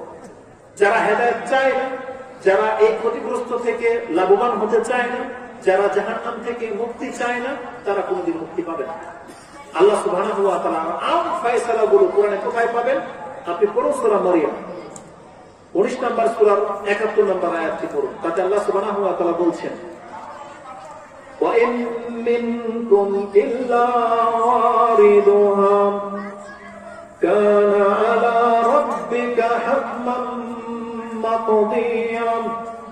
আল্লাহ সুবহানাহু ওয়া তাআলা বলছেন, ওয়া ইন মিনকুম ইল্লা ওয়ারিদুহা, তোমাদের মধ্যে এমন কেউ নাই যাকে আমি জাহান্নামের মধ্যে উপস্থিত না করব, জাহান্নামের মধ্যে প্রবেশ না করব। কানা আলা রাব্বিকা হাতমান মাকদিয়া, হে নবী, এটা আপনার রবের চূড়ান্ত ফয়সালা, অমর ফয়সালা, যেটা আল্লাহ পুরোপুরি ছাড়বেন। তার মানে আমাদেরকে সবাইকে আল্লাহ সুবহানাহু ওয়া তাআলা জাহান্নামের মাঝে নিয়ে উপস্থিত করাবে। নিচে থাকবে জাহান্নাম, তার উপরে আমাদেরকে আল্লাহ সুবহানাহু ওয়া তাআলা নিয়ে যাবে। আল্লাহ সুবহানাহু ওয়া তাআলা বলছেন, এখান থেকে নাজাতের রাস্তা তুমি ধরো। তোমার কাজ হচ্ছে এমন কিছু করো যাতে আল্লাহ তোমাকে এখান থেকে উদ্ধার করে দেয়। ওই কাজটা আমাদেরকে করতে হবে। কোরআনের কি কাজ সেটা পরের আয়াতে আছে। সূরা আসর নিয়ে ছোট্ট একটা সূরা, ওটা তো খুঁজে পেতে পারেন আপনি একবারে সহজেই। আল্লাহ কি বলেছেন? ওয়াল আসর, শপথ যুগের কসম করতেছেন আল্লাহ, একটা সময়ের, আসরের ওয়াক্তের বা একটা যুগের কসম করে আল্লাহ বলতেছেন, ইন্নাল ইনসানা লাফি খুসর, নিশ্চয়ই সমস্ত মানুষ ক্ষতিগ্রস্ত। কি বলেছেন? ইন্নাল ইনসানা লাফি খুসর, অবশ্যই মানুষ ক্ষতির মধ্যে রয়েছে। এটা আল্লাহ আম ভাবে সমস্ত মানুষের হুকুম বলেছেন। আল্লাহ বলেছেন কারা মুক্তি পাবে, তারপরে আয়াতে রয়েছে। বলেছিলাম না হাদিসটা নিয়ে নেন। ইমাম মুসলিম রাহিমাহুল্লাহ কিতাবুল বিররি ওয়াস সিলা 46 নম্বর অধ্যায়ের মধ্যে তিনি একটা হাদিস এনেছেন, যে হাদিসটা আপনি 6646 এ পেয়ে যাবেন, 6646। তাতে আছে আবু হুরায়রা রাদিয়াল্লাহু তাআলা তার বর্ণনাকারী রাসূল সাল্লাল্লাহু আলাইহি ওয়াসাল্লাম বলেছেন, আল্লাহর পক্ষ থেকে আবু যার রাদিয়াল্লাহু তাআলা তার বর্ণনাকারী আবু যার রাদিয়াল্লাহু তাআলা তিনি বলতেছেন যে ক্বালা রাসূলুল্লাহ সাল্লাল্লাহু আলাইহি ওয়াসাল্লাম ইয়ারউই আনিল্লাহি আযজা ওয়া জাল্লা, তিনি আল্লাহর থেকে এই হাদিস বর্ণনা করেছেন যে আল্লাহ বলতেছেন, ইয়া ইবাদি ইন্নী হারামতু যুলমা আলা নাফসি, আমি আমার নফসের উপরে জুলুম করা হারাম করেছি, ওয়া জাআলতু বাইনাকুম মুহাররামান, আর তোমাদেরকে আমি তোমাদের উপরে হারাম করে দিয়েছি, একে অপরের উপরে জুলুম করতে পারবে না। ফালা তাযালামু, খবরদার তোমরা একে অপরের প্রতি জুলুম করবে না। তারপরে আল্লাহ বলতেছেন, ইয়া ইবাদি কুল্লুকুম দাল্লুন ইল্লা মান হাদাইতা, তোমরা প্রত্যেকে হচ্ছে গোমরাহ, একমাত্র আমি আল্লাহ যাকে হেদায়েত করেছি সে ছাড়া। ফাস্তাহদুনি আহদিকুম, আল্লাহ বলছেন তোমরা আমার কাছে হেদায়েত তলব করো, সঠিক রাস্তা আমার কাছে তলব করো, আমি তোমাদেরকে সঠিক রাস্তা দেখিয়ে দেব। তার মানে আল্লাহ সুবহানাহু ওয়া তাআলা এই হাদিসে স্পষ্ট ভাবে ভাষায় রাসূলুল্লাহ বলেছেন, আমরা সবাই হচ্ছে গোমরাহ, পথভ্রষ্ট, আল্লাহ পর্যন্ত কোনোদিন পৌঁছতে পারবো না। তবে যেই ব্যক্তি আল্লাহর কাছে হিদায়াত চায়, আল্লাহ বলছেন আমি তাকে হিদায়াত করব। এখন আমাদেরকে হিদায়াত চাইতে হবে আল্লাহর কাছে। আমরা নামাজিরা তো আল্লাহর কাছে হিদায়াত চাই প্রতিনিয়ত, আমরা নামাজিরা জান্নাত চাই না। নামাজি যারা নামাজ আদায় করে তারা তো মুক্তি চায়। কিভাবে চায় জানেন? 5 ওয়াক্ত নামাজও পড়ি, আবার আল্লাহর কাছে কি বলি, ইহদিনাস সিরাতাল মুস্তাকিম। পড়েন, নামাজিরা পড়েন, এটা কি পড়েন প্রতিনিয়ত? একবার, কয়বার পড়েন সারাদিন? আরে ফরজ নামাজ এই তো 17 বার পড়ে না, তাই না? 17 রাকাতে 17 বার আল্লাহ লাজিম করে দিয়েছে আমাদেরকে সূরা ফাতিহা পড়তে হবে। আর প্রত্যেকবার আপনি আল্লাহর কাছে বলতেছেন ইহদিনাস সিরাতাল মুস্তাকিম, আল্লাহ তুমি আমাকে সিরাতাল মুস্তাকিমের উপরে হিদায়াত করো, হিদায়াত দান করো আল্লাহ আমাকে। সুবহানাল্লাহ। তার মানে নামাজিরা নাজাত চায়। আল্লাহ কি বলেছেন? তোমরা সবাই গোমরাহ, কেবলমাত্র আমি আল্লাহ যাকে হেদায়েত করব সে ছাড়া, আর তুমি আমার কাছে হিদায়াত তলব করো, আমি তোমাদেরকে হেদায়েত করব। তার মানে এই মেসেজ শুধু নামাজিরা গ্রহণ করেছে। যারা 5 ওয়াক্ত নামাজ পড়েন না, তার মানে তারা নাজাত চান না। যদি আপনি নাজাত চাইতেন তাহলে এই হাদিসের বাস্তবায়ন করে দেখাতেন। আল্লাহ যে বলেছে তুমি আমার কাছে হিদায়াত চাও, আপনি তো বলতে পারেন আজকে সারাদিন কয়েকবার বলেছেন? ও শুধু জুমার নামাজে মনে একবার বলেছেন। শুধু জুমার নামাজে বলেছেন না আজকে যারা নামাজ পড়েছেন? আপনি সূরা ফাতিহার সময় বলেছেন ইহদিনাস সিরাতাল মুস্তাকিম, আল্লাহ তুমি আমাকে সিরাতাল মুস্তাকিমের পথ দেখাও। আল্লাহ আপনাকে দেখিয়েছে। যেমনি আবার আসরের ওয়াক্ত এসেছে, আপনি আর সেই রাস্তা ধরলেন না, আপনি সেই রাস্তা থেকে আবার সরে গেলেন, তখন আর চাইলেন না আপনি আল্লাহর কাছে। মাগরিব হয়েছে, আপনি চাননি। এশাই হয়েছে, আপনি প্রয়োজনে ভুল করেনি আল্লাহর কাছে এই কথা বলা। আবার 1 সপ্তাহ পরে গিয়ে আপনি হয়তো আরেকবার বলবেন। কিন্তু আপনার এটা ঈমান নয় যে আমি আল্লাহর কাছে হিদায়াত চাওয়ার জন্য মসজিদে আসছি, এটা ঈমান নয় আপনার। আপনি জানেন জুমার দিন বাস ভালো লাগে, জুমার নামাজ ঈদের দিন, এই জন্য আপনি একটা নতুন পাঞ্জাবি পরে আদর চাদর লাগিয়ে আপনি মসজিদে আসছেন। আপনি খুতবায় আসেন একবারে শেষে, যে আমি নামাজ শেষ, আপনি আবার উঠে চলে যান। এটার নাম ধর্ম নয়। ধর্ম হচ্ছে 5 ওয়াক্ত সালাত পড়া। যেই ব্যক্তি 5 ওয়াক্ত সালাত আদায় করেন না, আপনার জুমার নামাজ আপনাকে বাঁচাতে পারবে না, জেনে নেন। আপনার জুমার সালাত আপনাকে নাজাত দিতে পারবে না। নাজাতের জন্য আপনাকে 5 ওয়াক্ত সালাত আদায় করতে হবে। এটা আল্লাহর চূড়ান্ত ফয়সালা। আপনি আপনার বিবেকটাকে একটু প্রশ্ন করেন। কোন ব্যক্তি যদি রমজান মাসটা আসতে যাচ্ছে, আমরা একবার বলি আল্লাহর কাছে আল্লাহুম্মা বাল্লিগনা রমাদান, আল্লাহ আমাদেরকে রমজান মাস পর্যন্ত পৌঁছে দাও। বলেন না আল্লাহর কাছে? বলেন আল্লাহুম্মা বাল্লিগনা রমাদান, আল্লাহ আমাদেরকে রমজান মাস পর্যন্ত পৌঁছে দাও। আমিন ইয়া রাব্বাল আলামিন। সাহাবায়ে কেরামদের আদর্শ ছিল রমজান যেমনি পার হয়ে চলে যেত, 6 মাস পর্যন্ত নাকি তারা আল্লাহর কাছে বলতেন আল্লাহুম্মা তাকাব্বাল মিন্না সিয়ামানা ওয়া কিয়ামানা ওয়া রুকুআনা ওয়া সুজুদানা ওয়া আমাল সালিহাল আমাল। আল্লাহ আমাদের কাছ থেকে তুমি কবুল করো যা আমরা রমজান মাসে করেছি। কিন্তু আমরা রমজান চলে গেলে সব ভুলে যাই। আমাদের ইবাদত যে কবুল করাতে হবে এই সম্পর্কে আমাদের কোনো মাথা ব্যথা নেই। আবার সালাতের আদর্শ ছিল যেমনি রমজান মাস পার হয়ে চলে যেত, রমজান আবার কাছাকাছি সময় চলে আসতো, তারা আল্লাহর কাছ থেকে 6 মাস ধরে বলতে থাকতেন আল্লাহুম্মা বাল্লিগনা রমাদান, আল্লাহুম্মা বাল্লিগনা রমাদান। কেন? যে আল্লাহ আমাদেরকে রমজান মাস পর্যন্ত পৌঁছে দাও। অথচ আমাদের হাতে মাত্র 1 মাস সময় আছে, অথচ আমরা ফিলই করি না যে রমজান মাস আর কতদিন বাকি আছে, আসলে কি হবে। আপনার মধ্যে যে একটা ফুর্তি সেটাই নাই, মুসলিমদের মধ্যে সেটাই নাই। বরং অনেক ব্যবসায়ীদের চেহারাই কালো, যারা হোটেল খুলে, যারা সিগারেট খায় প্রকাশ্যে, তাদের চেহারার মধ্যে কালো হয়ে যাচ্ছে। অথচ মুসলিমদের মধ্যে ফুর্তি থাকতে হবে যে রমজান মাস আসতে যাচ্ছে। জানেন কেন আপনার মধ্যে ফুর্তি থাকতে হবে? মুসলিম থেকে একটা হাদিস নিয়ে নেন। ইমাম মুসলিম রাহিমাহুল্লাহ তার তাহরাতের মধ্যে হাদিস উল্লেখ করেছেন যে 5 ওয়াক্ত নামাজ, জুমার নামাজ থেকে আরেক জুমা, রমজান থেকে আরেক রমজান আসলে মুসলিমদের কি বেনিফিট হয় তাতে তিনি উল্লেখ করেছেন। তিনি বলেছেন قال رسول الله صلى الله عليه وسلم الصلوات الخمس والجمعة إلى الجمعة ورمضان إلى رمضان مكفرات ما بينهن إذا اجتنب الكبائر। إذا اجتنب الكبائر রাসূলুল্লাহ বলেছেন কোন ব্যক্তি যদি বড় বড় কাবিরা গুনাহ থেকে বেঁচে থাকতে পারে তাহলে এক রমজান যদি সে অতিবাহিত করে, আরেক রমজানের চাঁদ উঠে গেলে এই 1 বছরের মাঝে তার যত ছোট পাপগুলো আছে আল্লাহর পক্ষ থেকে ক্ষমা করে দেওয়া হবে। সব কি বড় পাপ থেকে বেঁচে থাকতে হবে। গত রমজানে যারা ফরজ সিয়াম আদায় করেছিলেন, এই যে 1 মাস বাকি আছে না, এই 1 বছরে আপনার কত পাপ হয়েছে, ছোট গুনাহ কত পাপ হয়েছে আপনি যদি জমা করেন এই প্যান্ডেল ভরে যাবে। আরে কারো কারো তো আকাশ ভরে যাবে, হবে না এরকম? আমাদের পাপের কোন সংখ্যা আছে? আল্লাহ সুবহানাহু ওয়া তাআলার দয়া কি জানেন? রমজান শুরু হবে আগামীকাল, তাই না? কারণ আজকে চাঁদ উঠে গেল, রমজান শুরু হবে কিনা? তারাবিকে আগে পড়েন না পরে পড়েন?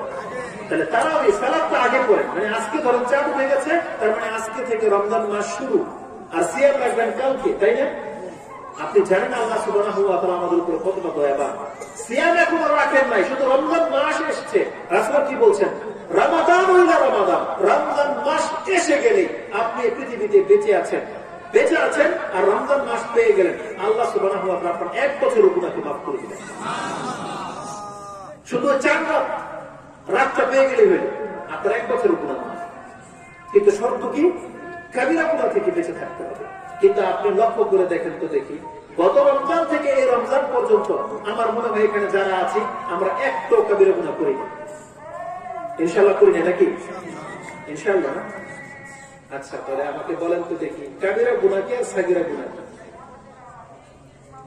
সিগারেট খাওয়া কাবিরা না সাগিরা? কাবিরা। তার মানে কেউ খান না তাহলে সিগারেট।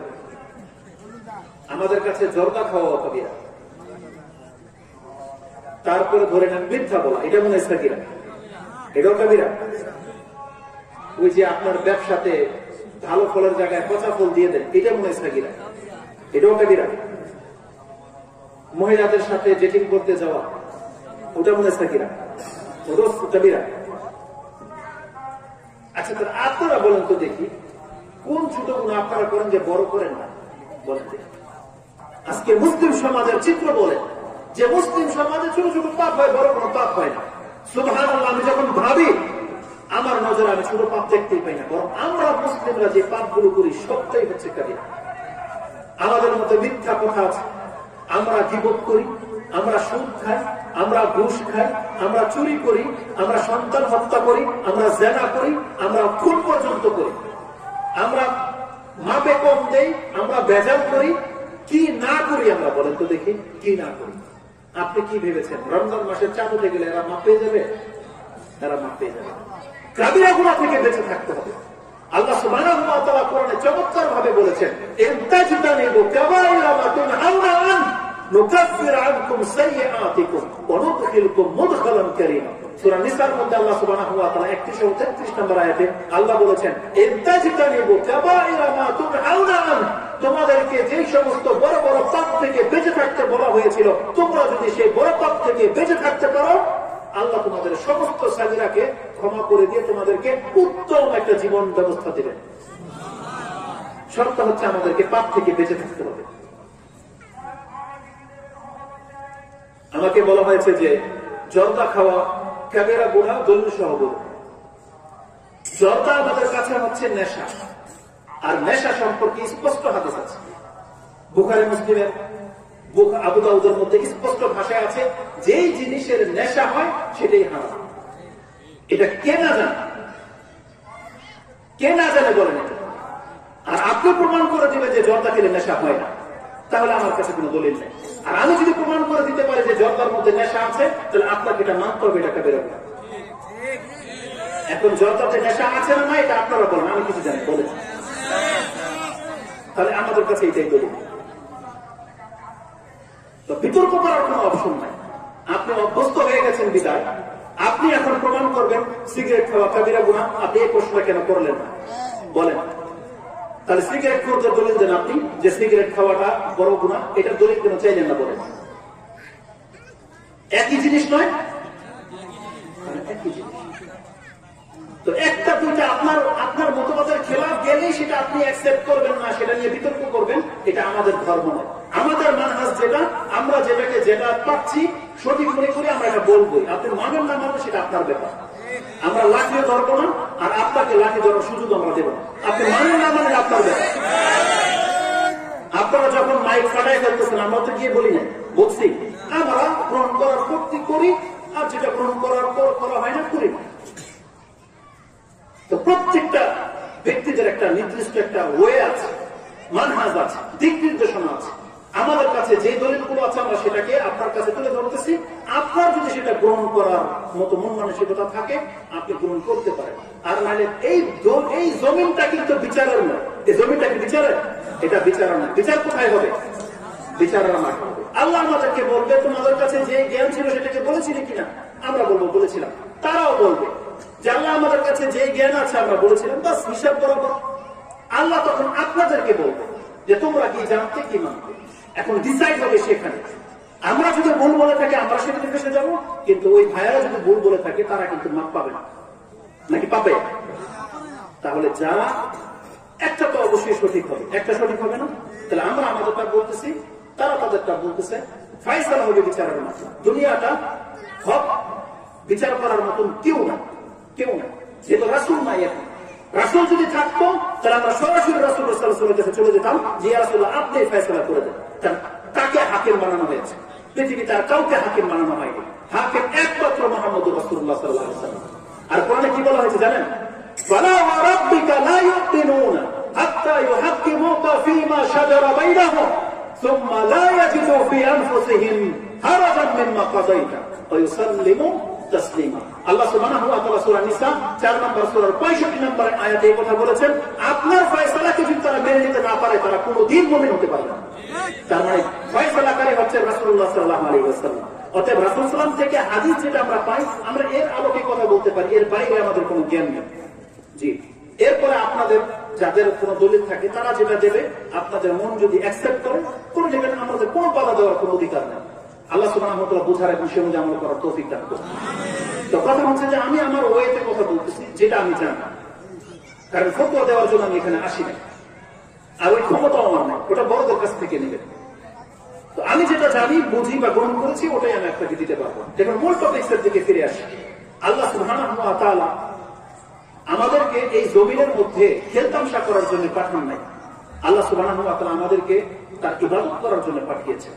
এই পৃথিবীতে আমাদের সৃষ্টির মূল রহস্য হচ্ছে আমরা সবাই আল্লাহর গোলাম, আমাদেরকে আল্লাহর গোলামি করতে হবে মরার আগ পর্যন্ত।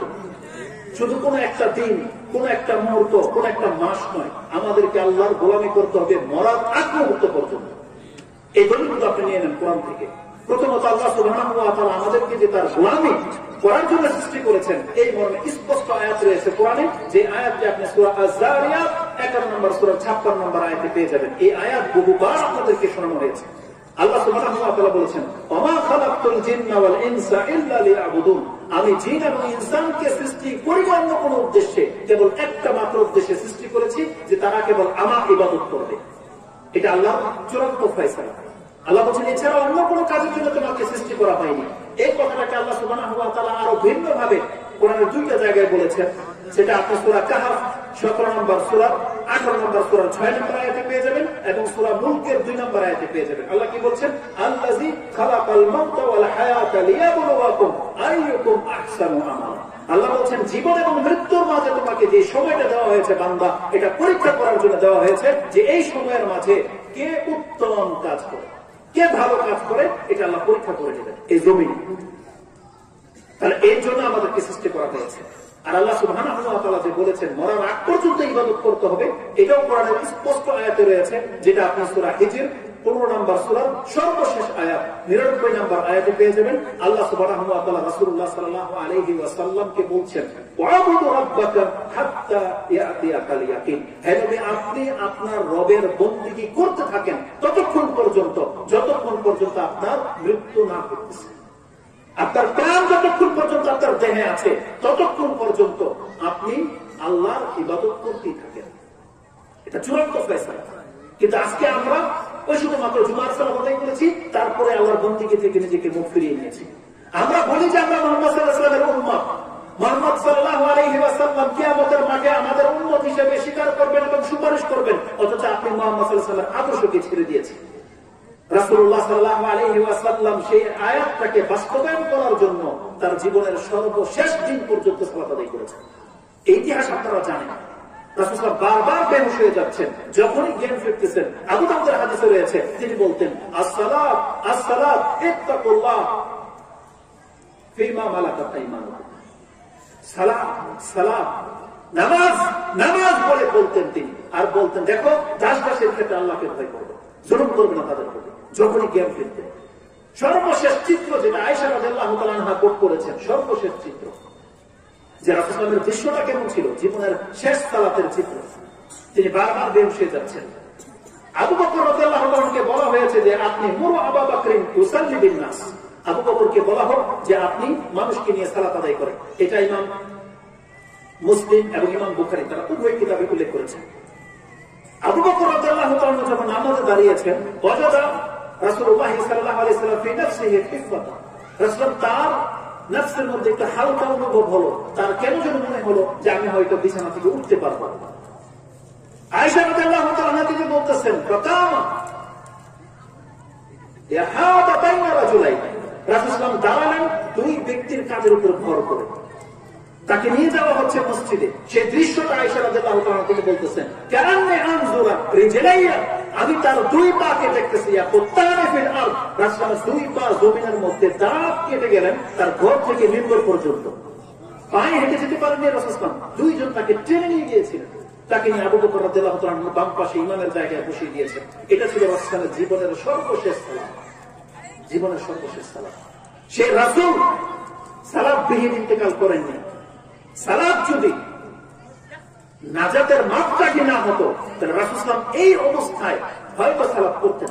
তিনি হয়তো উম্মতের জন্য হালকা করে যেতেন, যে অসুস্থ অবস্থায় নামাজ পড়া লাগে না, তিনি প্রমাণ করে যেতেন। কিন্তু ইমাম বুখারী রাহিমাহুল্লাহ এই হাদিসকে নিয়ে এসেছেন এবং তিনি অধ্যায় কায়েম করেছেন, একটা মানুষ কতটা অসুস্থ হলে জামাত ছাড়তে পারে এটা প্রমাণ করার জন্য তিনি এই হাদিস নিয়ে এসেছেন যে মরে যাবে এমন অবস্থায় তিনি জামাত ছাড়েন নাই। আর আমরা সুস্থ, আমরা নামাজ আদায় করি না, আর আমরা বলতেছি আমরা জান্নাতি, আমরা আহলে সুন্নাহ ওয়াল জামাতের লোক, আমরা কোরআন সুন্নাহর অনুসারী, অথচ আমরা নামাজকে ছেড়ে দিয়ে বসে আছি। আল্লাহ সুবহানাহু ওয়া তাআলা আমাদেরকে হিদায়াত জ্ঞান দান করুন এবং আমাদেরকে বুঝ দান করুন। কিয়ামতের মাঠের ফয়সালাটা কি হবে জানেন? আপনি তো সুস্থ, নামাজ আদায় করেন না। কিয়ামতের মাঠের ফয়সালাটা কি হবে জানেন? আল্লাহ সুবহানাহু ওয়া তাআলা কোরআনে সেই আয়াত উল্লেখ করে দিয়েছেন, ইয়াউমা ইউকশাফু আন সাক ওয়া ইউদআউনা ইলা সুজুদি ফালা ইস্তাতিউন। আল্লাহ বলছেন কিয়ামতের মাঠে পায়ের বোঝাকে উন্মুক্ত করে দিয়ে তাদেরকে ডাকা হবে, ওয়া ইউদআউনা ইলা সুজুদ, সিজদা করো। আল্লাহ বলতেছেন ফালা ইস্তাতিউন, তারা নামাজ, আল্লাহ এটা কিভাবে বলে আপনাকে জানেন? সুবহানাল্লাহ, আল্লাহ বলেছেন তারা সিজদা করতে পারবে না।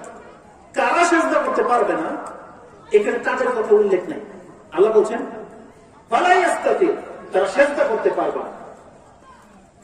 পরের আয়াতে আল্লাহ বলেছেন وقد كانوا يدعون الى السجود خاشعة ابصارهم ترهقهم ذلة وقد كانوا يدعون الى السجود وهم سالمون।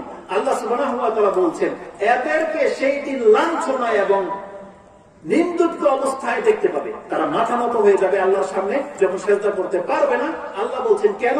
ওয়াইদাউনা ইলা সুজুদি ওয়া হুম সালিমুন, তারা জমিনের মধ্যে, আল্লাহ শুধু সুস্থ বলে নাই, আল্লাহ বলছে তারা সক্ষম ছিল, সালিমুন, তারা সুস্থ ছিল, সক্ষম ছিল, অভাবমুক্ত ছিল, ভয়হীন ছিল, নিরাপত্তায় ছিল, চাইলে মসজিদে যেতে পারত, কোন মেঘ বৃষ্টি কিছুই ছিল না, সুস্থ ছিল, সালিম ছিল, সক্ষম, কিন্তু তারপর আমাকে সিজদা করে তারা সিজদা করতে পারবে না। তাদের দৃশ্যটা কি হবে? ইমাম বুখারী এবং মুসলিম তাদের ঈমানের অধ্যায়ের মধ্যে সে হাদিস এনেছেন। ইমাম মুসলিম তিনি তার কিতাবুল ঈমানের মধ্যে 80, 81, 84 নাম্বার পর্বে গিয়ে এই হাদিস এনেছেন যে বাবু জিসমি জাহান্নাম। আর ইমাম বুখারী রাহিমাহুল্লাহ তিনি 806 নম্বরে আযানের অধ্যায়ে এনেছেন যে সিজদা করার ফজিলত কি, ওই জায়গায় তিনি হাদিসটা এনেছেন। কি এনেছেন জানেন? রাসূল সাল্লাল্লাহু আলাইহি ওয়াসাল্লাম বলছেন বিচার কাজ যখন শেষ হয়ে যাবে কাফেরদেরকে টেনে নিয়ে জাহান্নামে ফেলে দেওয়া হবে, বাকি থাকবে মুনাফিক, মুশরিক, মুনাফিক আর মুসলিম নামধারী এবং পাপীরা আর মুসলিমরা। আল্লাহ সুবহানাহু ওয়া তাআলা তাদেরকে বলবেন আনা রাব্বুকুম, আমি তোমাদের প্রতিপালক।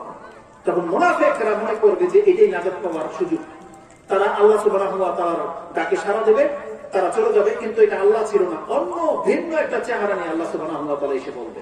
মুনাফিক এটা মেনে নেবে, মুনাফিকদেরকে নিয়ে জাহান্নামে ফেলে দেওয়া হবে। বাকি থাকবে হাযিহিল উম্মাহ, এই উম্মত বাকি থাকবে, তাদের মধ্যে ফাজিরও থাকবে, পাপীরও থাকবে এবং সত্যকেরও থাকবে। সেই জায়গায় আল্লাহ এসে প্রথমে তার চেহারা দেখাবেন না, আল্লাহ সুবহানাহু ওয়া তাআলা ইউকশাফু আন সাক, তার পাকে খুলে দেবেন, পায়ের বোঝাকে উন্মুক্ত করে দেবেন। ওই রাউনা ইলা সুজুদ, সেই দিন তাদেরকে ডাকা হবে সিজদা করার জন্য। রাসূল সাল্লাল্লাহু আলাইহি ওয়াসাল্লাম বলছেন ইয়াসজুদু লিল্লাহি মান কানা ইয়াসজুদু লিল্লাহি মিন তিলকাই নাফসি, সেই দিন এমন একজন ব্যক্তিও বাকি থাকবে না, সবাই সিজদায় পড়ে যাবে যারা এই দুনিয়াতে অন্তর থেকে আল্লাহকে সিজদা করেছিল, তারা কেউ বাকি থাকবে না, সবাই সিজদায় পড়ে যাবে। তারপর রাসূল সাল্লাল্লাহু আলাইহি ওয়াসাল্লাম বলছেন ওয়ালা ইয়াবকা মান কানা ইয়াসজুদু লিল্লাহি তিকাআন ওয়া রিআআন, আরেক জায়গায় আছে রিআআন ওয়া সুমআন, আর তারাও সেজদা করতে চাইবে যারা এই জমিনের মধ্যে লোক দেখানো সেজদা করেছিল, মানুষের ভয়ে সেজদা করেছিল।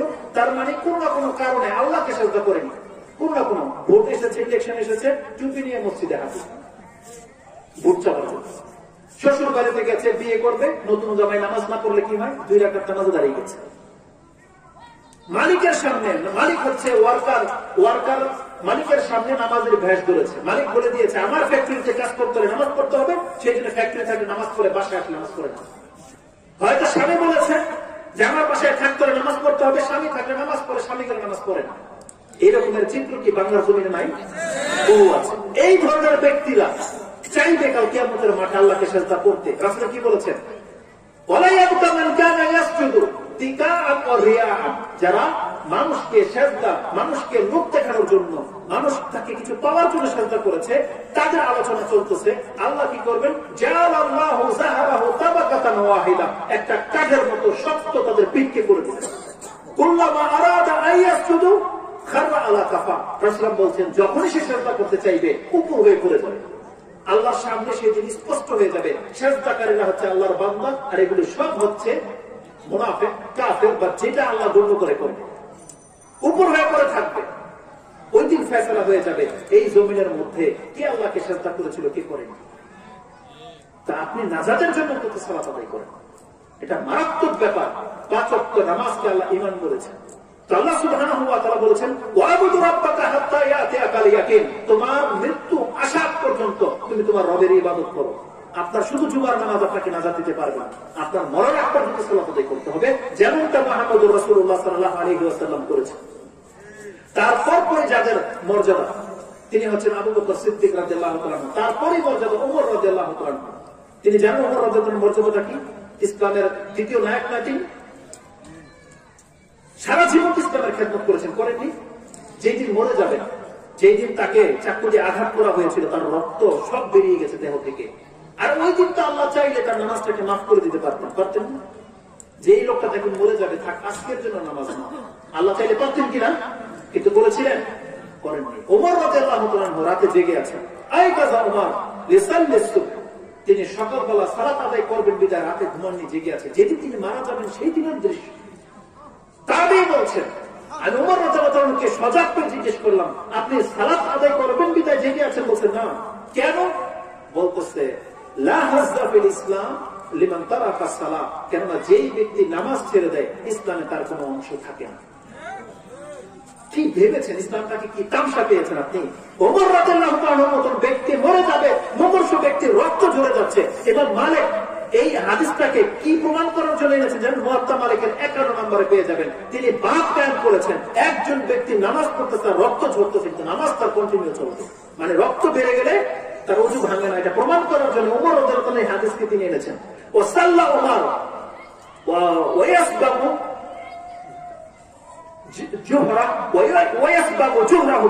তিনি এইভাবে উল্লেখ করেছেন যে ওমর রাদিয়াল্লাহু তাআলা নামাজ পড়তেছেন আর তার ক্ষত রক্ত ঢেলে দিচ্ছে, রক্ত বয়ে যাচ্ছে কিন্তু নামাজ পড়তেছে, জীবনের শেষ নামাজ। তিনি বলছেন লা হাজ্জা ফিল ইসলাম লিমান তারাকা সালাহ। যদি ওমর রাদিয়াল্লাহু তাআলা বুঝতে পারতেন যে জীবনের এই মুহূর্তে নামাজ মাফ হয়ে যায়, তখন হয়তো তিনি নামাজ না পড়েই মরতেন। কিন্তু তিনিও জানেন যে আমার প্রাণ আছে, আমার বিবেক কাজ করতেছে, আমি জীবিত, আমার উপর থেকে নামাজ মাফ হয়নি। কারণ আল্লাহ কি বলেছেন? হাত্তা ইয়াতিয়াকাল ইয়াকিন, মৃত্যু যখন চলে আসবে তখন আল্লাহ মাফ করে দেবেন। তার আগ মুহূর্ত পর্যন্ত আপনাকে সালাত করতে হবে। বিষয়টা খুবই সেনসিটিভ। আপনি দেখেন নামাজ হচ্ছে মুসলিমদের পরিচয়। আপনার জীবনের পাপগুলোর ক্ষেত্রে আল্লাহ একটা হিসাব নিকাশ করবে, কিন্তু বেনামাজি হলে কিন্তু আল্লাহ আপনাকে মুসলিমদের কাতারে গণ্য করবেন না। এই যে হাদিসে আছে না যে তারা সেজদা করতে পারবে না, উপর হয়ে পড়ে যাবে, এখানে কি বেনামাজির কথা আছে? বেনামাজির কথা কিন্তু নাই। এখানে আছে মান কানা ইয়াসজুদু তিকাআন ওয়া রিয়াআন, যারা লোক দেখানো নামাজ পড়েছে ওই নামাজীদের কথা আছে এখানে। বুঝেন? মুনাফিক, রিয়াকারী, তাদের কথা আছে, তাহলে বেনামাজির কথাই নেই। তার মানে কি? বেনামাজিদেরকে আগেই কাফেরদের কাতারে অন্তর্ভুক্ত করে দেওয়া হয়েছে। রাসূল সাল্লাল্লাহু কি বলেছেন? বাইনার রাজুলি ওয়া শিরকি আল কুফর তারকাস সালাহ। ইমাম মুসলিম হাদিস কোট করেছেন, 148-150 পেয়ে যাবেন। ঈমানের অধ্যায়ে তাও বলেছেন একজন আল্লাহর বান্দা আর মুশরিক অথবা কাফেরের মধ্যে পার্থক্য হচ্ছে নামাজ ছেড়ে দেওয়া। কিন্তু আমরা মূল বেসিক যে জিনিসটা, যে ইবাদত আমাদেরকে জান্নাতে নিয়ে যেতে পারে, রাসূলকে জিজ্ঞাসা করা হয়েছে আইয়ুল আমালি আকরাবু ইলাল জান্নাহ, ইয়া রাসূল আপনি বলেন তো দেখি কোন আমল আমাকে সবথেকে বেশি জান্নাতের নিকটবর্তী করে দেবে? রাসূল বলছেন আসসালাতু আলা মাওয়াকিতিহা, নামাজকে সঠিক ওয়াক্তের মধ্যে আদায় করা তোমাকে জান্নাতের সবথেকে বেশি নিকটে করে দেবে। ইমাম মুসলিমে হাদিস কোট করেছেন 153, 154, 155, তিনটা হাদিস পড়েন, তিনটা ভাষা আছে। আব্দুল্লাহ ইবনে মাসউদ রাদিয়াল্লাহু তাআলা তিনি বলতেছেন ইয়া রাসূলুল্লাহ আইয়ুল আমালি আহাব্বু ইলাল্লাহ, আইয়ুল আমালি আকরাবু ইলাল জান্নাহ, আইয়ুল আমালি আফদাল, আইয়ুল আমালি আফদাল, কোন আমল সবথেকে উত্তম, কোন আমল আমাকে জান্নাতের নিকটে করে দেবে, কোন আমল আল্লাহ সবথেকে পছন্দ করেন? তিনটার ক্ষেত্রে রাসূল বলেছেন আসসালাতু আলা ওয়াক্তিহা, আসসালাতু লিওয়াক্তিহা, আসসালাতু আলা মাওয়াকিতিহা, তিনটা ভাষায় আছে। আর আবু দাউদে সেই হাদিসটা আছে আসসালাতু লিআউয়ালি ওয়াক্তিহা, নামাজের সময় হয়ে গেলেই এই নামাজ তোমাকে জান্নাতের সবথেকে বেশি নিকটবর্তী করে দেবে। অথচ আমরা সেই নামাজ ছেড়ে দিয়ে বসে আছি, সেই নামাজ ছেড়ে দিয়ে বসে আছি। আর নাজাতের বাকি রইল কি আমাদের কাছে? ইসলামের একটা লিস্ট আছে, জেনে নেন। আমরা অধিকাংশ মানুষ যে বড় ভুলের মধ্যে লিপ্ত, আমরা অনেক ভালো ভালো কাজ করি কিন্তু আমাদের গোড়া না, বুঝছেন, আমাদের গোড়াই নেই। অথচ ইসলামের নিয়ম হলো আপনাকে গোড়া থেকে শুরু করতে হবে। একজন ব্যক্তি যখনই মুখ থেকে বলবে আশহাদু আল্লা ইলাহা ইল্লাল্লাহ ওয়া আশহাদু আন্না মুহাম্মাদুর রাসূলুল্লাহ, তার পরের ফরজ কাজটা কি? নামাজ। এখন এটাই নাই আমাদের। কিয়ামতের মাঠে আল্লাহ মুসলিমদের দেখবে, কে মুসলিম, কে লা ইলাহা ইল্লাল্লাহ বলেছে, প্রথম তাদেরকে নিয়ে আসা হবে। তারপরে প্রথম তাকে কি জিজ্ঞেস করবে বলেন তো দেখি? তার সালাত সম্পর্কে জিজ্ঞেস করবে। হাদিস নাম্বার ছিলাম, নাম্বার বলে দিতে পারি আপনাকে।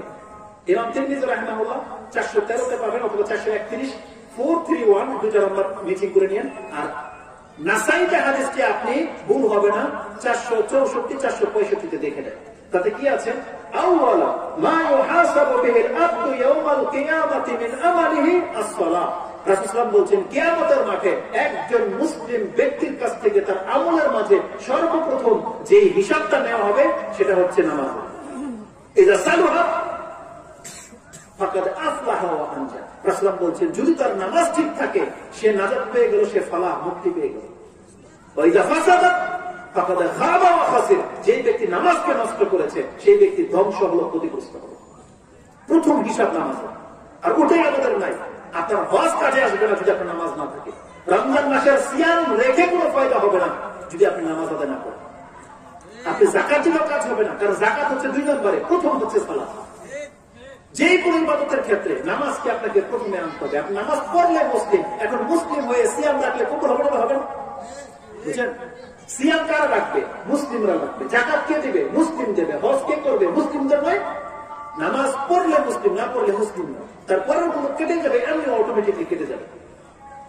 অথচ আমাদেরকে আপন জায়গায় ফিরে আসতে হবে। মুয়াজ বিন জাবাল রাদিয়াল্লাহু তাআলা যখন রাসূল ইয়েমেন দেশে পাঠিয়েছেন, আব্দুল্লাহ আব্বাস রাদিয়াল্লাহু তাআলা এই হাদিসের বর্ণনা করে তিনি বলছেন লাম্মা বাসা মুয়াজ ইলাল ইয়ামান, রাসূল যখন মুয়াজ বিন জাবালকে ইয়ামানে পাঠিয়েছেন তিনি বলছেন ইয়া মুয়াজ ইন্নাকা সাতাতি কাওমান মিন আহলিল কিতাব, তুমি কিন্তু প্রথম আহলে কিতাবদের কাছে যাচ্ছ। فليدعوا أول ما أكبرنا فلتدعوا أول ما بأول ما تدعوهم إلى شهادة أن لا إله إلا الله وأني رسول الله। সর্বপ্রথম তুমি তাদেরকে গিয়ে এই দাওয়াত দিবে যে দেখো তোমরা এই কথার সাক্ষ্য দাও আল্লাহ ছাড়া সত্য কোনো ইলাহ নাই আর মুহাম্মদ সাল্লাল্লাহু আলাইহি ওয়াসাল্লাম হচ্ছে আল্লাহর রাসূল। ফাইন আতাউকা লিযালিক, যদি তোমার এই দাওয়াত তারা মেনে নেয়, فعالمهم أن الله أفطرض 5 صلوات في كل يوم وليلة, তাদেরকে তুমি এই শিক্ষা দিয়ে দাও আল্লাহ তোমাদেরকে দিনে এবং রাতে 5 ওয়াক্ত নামাজ ফরজ করেছেন। তোমরা কি মানো কি মানো না? فإن أطعت لذلك فعالمهم أن الله أفطرض عليهم صدقة تؤخذ من أغنيائهم وترد إلى فقرائهم إلى آخر الحديث। রাসূল বলছেন মুয়াজ বিন জাবালকে তুমি যখন আহলে কিতাবদের কাছে যাচ্ছ প্রথম তুমি তাদেরকে আল্লাহর দিকে ডাকবে। তারা যদি এক আল্লাহর কথা মেনে নেয় আর আমি মুহাম্মদ সাল্লাল্লাহু আলাইহি ওয়াসাল্লাম আল্লাহর রাসূলের কথা মেনে নেয়, তাহলে তাদেরকে প্রথম যে শিক্ষা সেটা কি? 5 ওয়াক্ত সালাত। যদি এটা মেনে নেয় তখন তাদেরকে যাকাতের কথা বলবে। আচ্ছা যদি মেনে না নেয়, তার মানে যাকাতের দিকে আর যাওয়া লাগবে না, এখনই কিতাব শুরু হয়ে যাবে। বুঝেন কথা? তার মানে প্রথম হচ্ছে আপনাকে ডাকা হবে তুমি লা ইলাহা ইল্লাল্লাহ বলো। বলে দিয়েছেন, এখন আপনার কাছে ডিমান্ড করা হবে আপনাকে কিন্তু 5 ওয়াক্ত নামাজ পড়তে হবে। আপনি যদি না পড়েন না, তাহলে আমরা আপনার জানাজার নামাজ পড়াইতে পারবো। বুঝেন না এখানে কথা না? মুসলিমদেরকে দেখেন, একটা মাইন্ডকে ক্লিয়ার করে নেন। আপনি কোন মতবাদে এটা আমার দেখার দরকার নেই। কোরআন হাদিসের এই মেসেজ বাঁচতে হলে 5 ওয়াক্ত নামাজ আপনাকে পড়তেই হবে। এটা তো অন্তত মেনে নেন নাকি এক্ষেত্রে কোনো হুজুর দেখতে লাভ আছে? এখন তার দোষ দিতে পারবেন না যে হুজুররা এক একজন এক এক রকম বলে আমরা কোন দিকে যাবো, এটা বলতে পারবেন? বাংলার জমিনের এমন কোন হুজুর, এমন কোন আলেম বলতে পারবে না যে নামাজ ছাড়া মুক্তি আছে, কেউ বলতে পারবে না। বরং সবাই আপনাকে কথাই বলে যে দেখেন বাঁচতে হলে 5 ওয়াক্ত নামাজ পড়ে। অন্তত এই ক্ষেত্রে তো সমস্ত আলেম এক নয়। এই কথাটা মেনে নেন, নাজাত পেয়ে যান। যদি এই কথাটা মানতে না পারেন না, আপনি বড় ধরনের বিপদে পড়ে যাবেন, বড় ধরনের বিপদ। আল্লাহ সুবহানাহু ওয়া তাআলা বলছেন যারা বেনামাজি তাদের জন্য নবীর সুপারিশ কোনো কাজে আসবে না। এটা নিয়ে নেন, এটা কোরআনে আছে। মুদ্দাসসির, মুজাম্মিল, 74 নম্বর সূরা মুজাম্মিলের মধ্যে, বা মুদ্দাসসির, কুমফানজিল, মুদ্দাসসিরের মধ্যে রয়েছে। আল্লাহ বলছেন ফি জান্নাতি ইয়াতাসাআলুন আনিল মুজরিমিন, জান্নাতীরা অপরাধীদেরকে জিজ্ঞেস করবে মা সালাকাকুম ফি সাকার। আল্লাহ অপরাধী বলেছেন তাদেরকে, যারা জাহান্নামে তারা। আল্লাহ বলছেন ফি জান্নাতি ইয়াতাসাআলুন আনিল মুজরিমিন মা সালাকাকুম ফি সাকার, তোমরা এই সাকার নামক জাহান্নামে কেন আসলো, এখানে কেন পতিত হইলা? তাদের প্রথম জবাব কি? তারা বলবে লাম নাকু মিনাল মুসাল্লিন, আমরা নামাজীদের অন্তর্ভুক্ত ছিলাম না। তার মানে বোঝা যাচ্ছে যারা মুসলমানের সন্তান, নাইলে বলতো আমরা আল্লাহর প্রতি ঈমান আনি নাই, এটা বলতো না প্রথম। কিন্তু তারা বলবে কি লাম নাকু মিনাল মুসাল্লিন, আমরা নামাজীদের অন্তর্ভুক্ত ছিলাম না। ওয়ালাম নাকু নুতঈমুল মিসকিন, আমরা মিসকিনদেরকে খাদ্য দানে উৎসাহিত করতাম না। ওয়া কুননা নাখুদু মাআল খাইদিন, আমরা খেলতামশাকারীদের সাথে খেলতামশা লিপ্ত ছিলাম। ওয়া কুননা নুকাযযিবু ইয়াউমিদ্দিন, আমরা বিচারের এই দিনটাকে মিথ্যা প্রতিপন্ন মনে করতাম, যে হুজুরদের কথা কিসের পরকাল টরকাল, এটা বলতাম। কতক্ষণ পর্যন্ত? হাত্তা আতানাল ইয়াকিন, যতক্ষণ পর্যন্ত আমাদের কাছে মৃত্যু না চলে আসতেছে ততক্ষণ পর্যন্ত আমরা এরকম খেলতাম সেই লিপ্ত ছিলাম। আল্লাহ কি বলেছে জানেন? ফামা তানফাউহুম শাফাআতুশ শাফিঈন, এই ধরনের পাপীদের জন্য কোন সুপারিশকারীর সুপারিশ গ্রহণযোগ্য হবে না। রাসূল যদি বলে আল্লাহকে মাফ করে দেন, আল্লাহ বলছেন না, কোনো কাজ হবে না। বেনামাজীদের জন্য প্রথম কথা রাসূল সাল্লাল্লাহু আলাইহি ওয়াসাল্লাম সুপারিশ করবেনই না। তার রাসূল সাল্লাল্লাহু আলাইহি ওয়াসাল্লাম সুপারিশের মধ্যে কি আছে জানেন? রাসূল বলছেন কিয়ামতের মাঠে আমি আমার প্রত্যেকটা উম্মতকে চিনতে পারবো। সাহাবায়ে জিজ্ঞেস করেছেন ইয়া রাসূলুল্লাহ, এত শত কোটি মানুষের মধ্যে, এত উম্মতের মধ্যে আপনি কিভাবে আপনার উম্মতকে চিনতে পারবেন? রাসূল বলছেন উম্মতি ইয়াউমাল কিয়ামাতি গুররুম মিন সুজুদ ওয়া মুহাজ্জালাতুম মিনাল ওযু, আমার উম্মত কিয়ামতের মাঠে তার চেহারা, হাত, পা হবে সাদা সিজদার কারণে, আর চমকাতে থাকবে ওযুর কারণে। আর দুটাই সালাতের সাথে রিলেটেড। নামাজের এই ওযু করে, নামাজের এই সিজদা করে, অতএব সিজদার মাধ্যমে চেহারা হবে সাদা, আর এগুলো এই লাইটের মতো চমকাতে থাকবে ওযুর কারণে। রাসূল বলছেন তোমরা যদি ঘোড়ার পালের মধ্যে যাও আর তোমার ঘোড়াটা যদি এমন থেকে থাকে যে ঘোড়ার চেহারাটা সাদা, পাগুলো সাদা, তোমার কি চিনতে কষ্ট হবে না তোমার ঘোড়া? বলছে আমি আমার উম্মতদেরকে এভাবে চিনতে পারবো যে এই যে নামাজীগুলো এগুলো সব আমার উম্মত, তাদের কারণে ফেসে গেছে। আল্লাহর কাছে বলবে আল্লাহ আমার উম্মতদেরকে মাফ করে দেন, আল্লাহ তাদের সম্পর্কে সুপারিশ কবুল করবেন। কিন্তু বেনামাজীদের সম্পর্কে কোন সুপারিশ কাজে আসবে না। রাসূল কি বলেছেন? ফামা তানফাউহুম শাফাআতুশ শাফিঈন, বেনামাজীদের জন্য কোন সুপারিশকারীর সুপারিশ গ্রহণযোগ্য হবে না। অতএব এটা ছিল অনেক বড় একটা মেসেজ।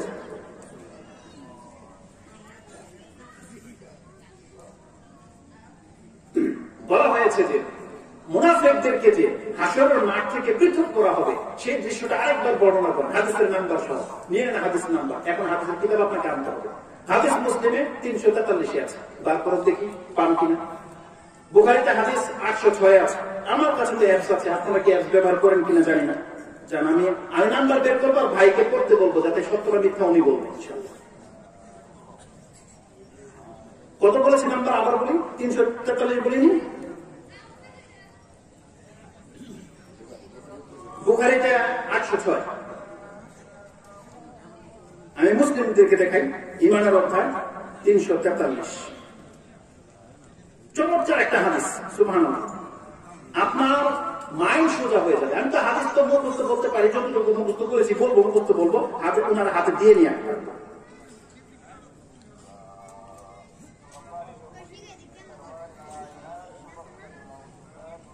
343 তাড়াতাড়ি বেরোলে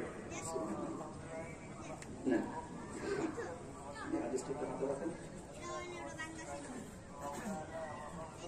রাসূলুল্লাহ সাল্লাল্লাহু আলাইহি ওয়াসাল্লামকে জিজ্ঞাসা করা হচ্ছে, ইয়া রাসূলুল্লাহ, হাল নারা রাব্বানা ইয়াউমাল কিয়ামah, আমরা কি কিয়ামতের মাঠে আমাদের রবকে দেখতে পাবো?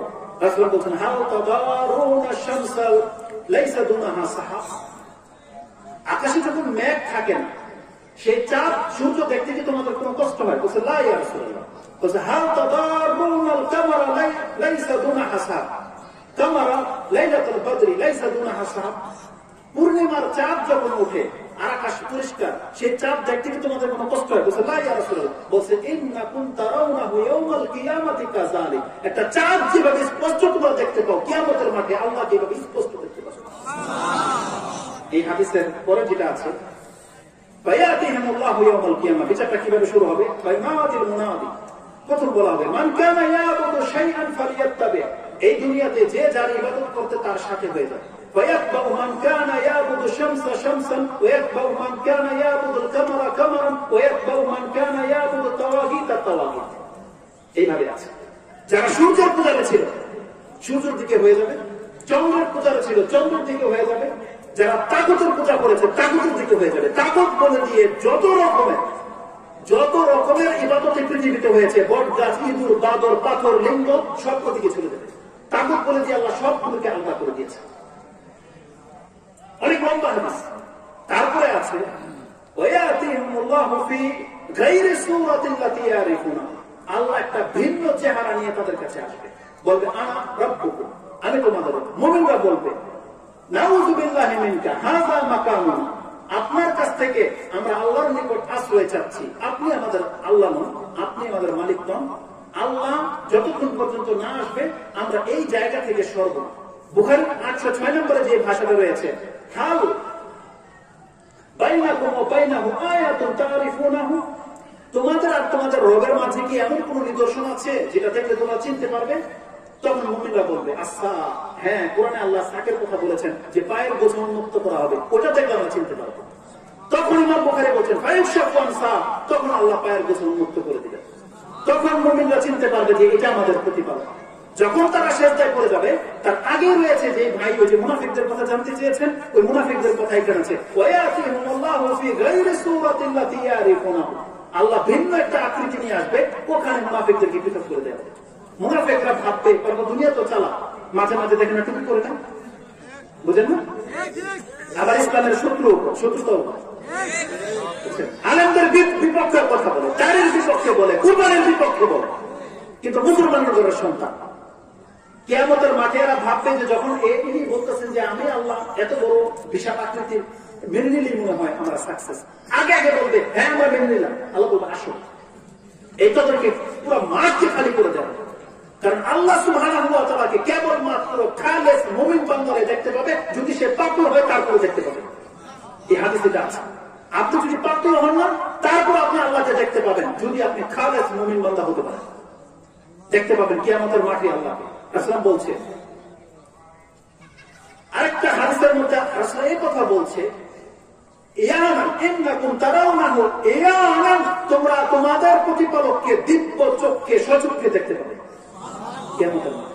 এজন্য মুমিন হওয়ার চেষ্টা করেন। এই হাদিসের মধ্যে আপনি হাদিসটার নাম্বারটা নিয়ে নেবেন, ডিটেইলস আপনি হাদিসটা পড়বেন, এর মধ্যে এই কথা আছে, তখন মুনাফিকদেরকে পৃথক করে দেওয়া হবে, মুনাফিকরা ধোঁকা খেয়ে যাবে সেখানে।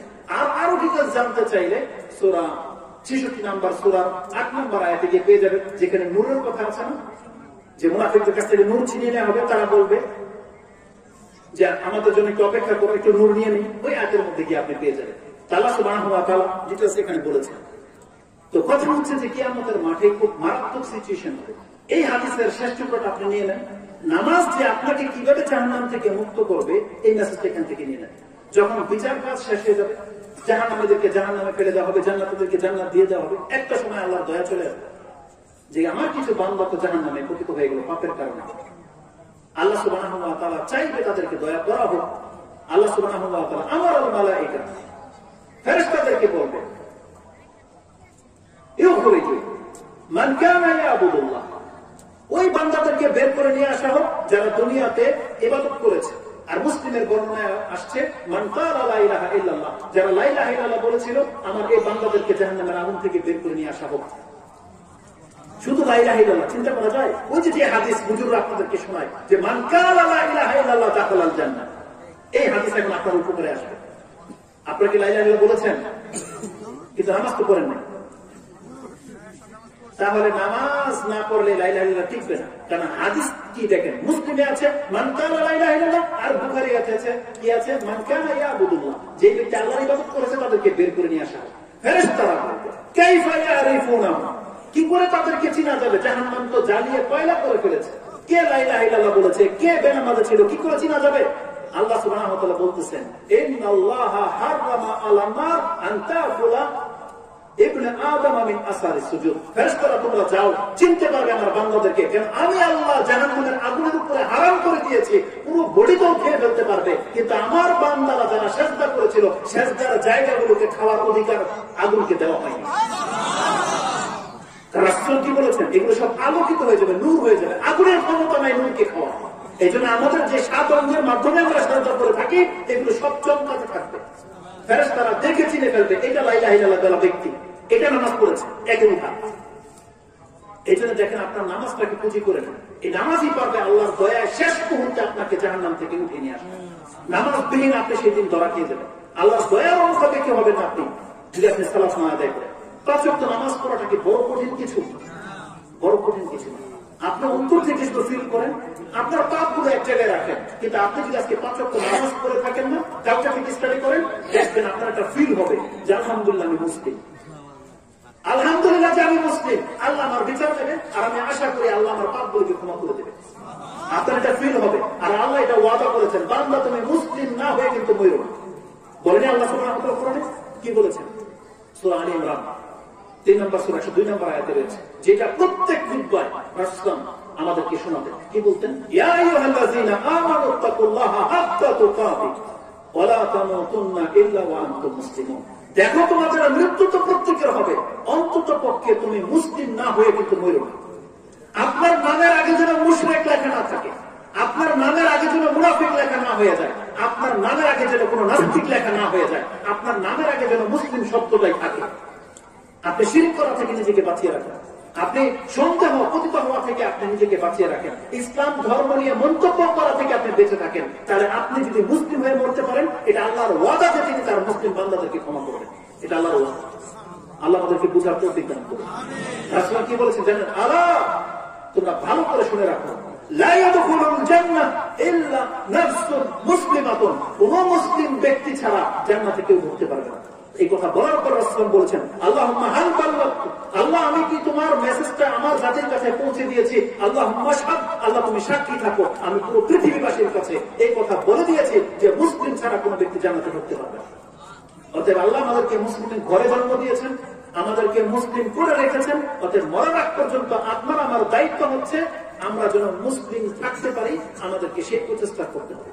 আমাদের বিশ্বাসে, আমাদের জবানে, আমাদের আমলে যেন কোনো অবস্থাতে শিরিক না হয়ে যায়, আমাদের অন্তর যেন মুনাফিকি ধারণ করতে না পারে, আমাদের মুখ দিয়ে যেন কোনো নাস্তিকতা, কোনো জুমলা যেন না বেরোয় ইসলাম নিয়ে, আল্লাহকে নিয়ে, রাসূলকে নিয়ে, কোরআনকে নিয়ে, মুসলিমদেরকে নিয়ে।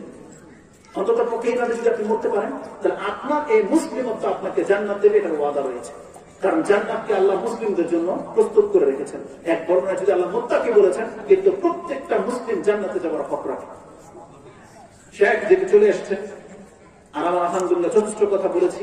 আল্লাহ সুবহানাহু ওয়া তাআলা আপনাকে কথাগুলোকে বোঝার, শোনার এবং এগুলোর উপরে আমল করার আমাকে এবং আপনাদেরকে তৌফিক দান করুন। ইসলামের প্রত্যেকটা মেসেজ অত্যন্ত গুরুত্বপূর্ণ, বিশেষ করে কোরআন হাদিসের মেসেজগুলো আমাদের জন্য অত্যন্ত গুরুত্বপূর্ণ। আপনাকে এটা সঠিক রাস্তা দেখাবে কোরআন হাদিস। আপনি কোরআন হাদিসের দিকে ফিরে আসেন, যেই ইখতিলাফগুলো আছে ওগুলো ওইভাবে ছেড়ে দেন, যেগুলো স্পষ্ট বিধান আপনি সেই বিধানের দিকে চলে আসেন। আমি বলেছিলাম না আমরা সবাই জাহান্নামী, সবাই গোমরা, সবাই বিপদে আছি। আল্লাহ উপায়টা বলে দিয়েছেন পরের আয়াতে। কি বলেছিলাম? সূরা মারইয়ামের 71 নম্বর আয়াতে, ওয়া ইন মিনকুম ইল্লা ওয়ারিদুহা কানা আলা রাব্বিকা হাতমান মাকদিয়া। তারপরে আল্লাহ কি বলেছেন? সুম্মা নুনাজ্জিল লাযিনা তাকাও ওয়া নাযারু যালিমিনা ফিহা জিসিয়া। আল্লাহ বলেন ওই অবস্থা থেকে আমি কেবল মুত্তাকিদেরকে জাহান্নাম থেকে উদ্ধার করে জান্নাত দিব, আর জালিমদেরকে ওখানে ফেলে রাখবো। সূরা আসর কি বলেছেন? ইন্নাল ইনসানা লাফি খুসর ইল্লাল্লাযিনা আমানু ওয়া আমিলুস সালিহাত ইলা আখিরিস সূরা। ঈমান এবং সৎকর্ম ওটা আপনাকে জান্নাত দিতে পারবে। হাদিসের ভাষা কি ছিল? কুল্লুকুম দাল্লুন ইল্লা মান হাদাইতাহু ফাস্তাহদুনি আহাদিকুম, তোমরা আমার কাছে হেদায়েত চাও, আমি তোমাদেরকে হেদায়েত করব। যেটা ইমাম মুসলিম কোট করেছেন 6646 6646 পেয়ে যাবেন। এটা ছিল আমার মেসেজ, যে আল্লাহর কাছে আমাদেরকে হেদায়েত চাইতে হবে, আল্লাহর ইবাদত করতে হবে এবং একমাত্র আল্লাহর ইবাদত করতে হবে, শিরক থেকে বাঁচতে হবে। এটা ছিল আমাদের মেসেজের একমাত্র পথ। আল্লাহ আমাকে বোঝার এবং মেনে চলার তৌফিক দান করুন। এই কথাগুলো আপনাদেরকেও আমি আমার জ্ঞান থেকে যতটুকু পেরেছি আমি বলেছি, ভুল হলে এটা আমার পক্ষ থেকে, আর যদি সব কথা কিছু বলে থাকি আল্লাহ আপনাদেরকে মানার তৌফিক দান করুন। আমিন ইয়া রাব্বাল আলামিন। সুবহান রাব্বিকা রাব্বিল ইজ্জাতি আম্মা ইয়াসিফুন ওয়া সালামুন আলাল মুরসালিন আলহামদুলিল্লাহি রাব্বিল আলামিন। আসসালামু আলাইকুম ওয়া রাহমাতুল্লাহি ওয়া বারাকাতুহু। মাশাআল্লাহ।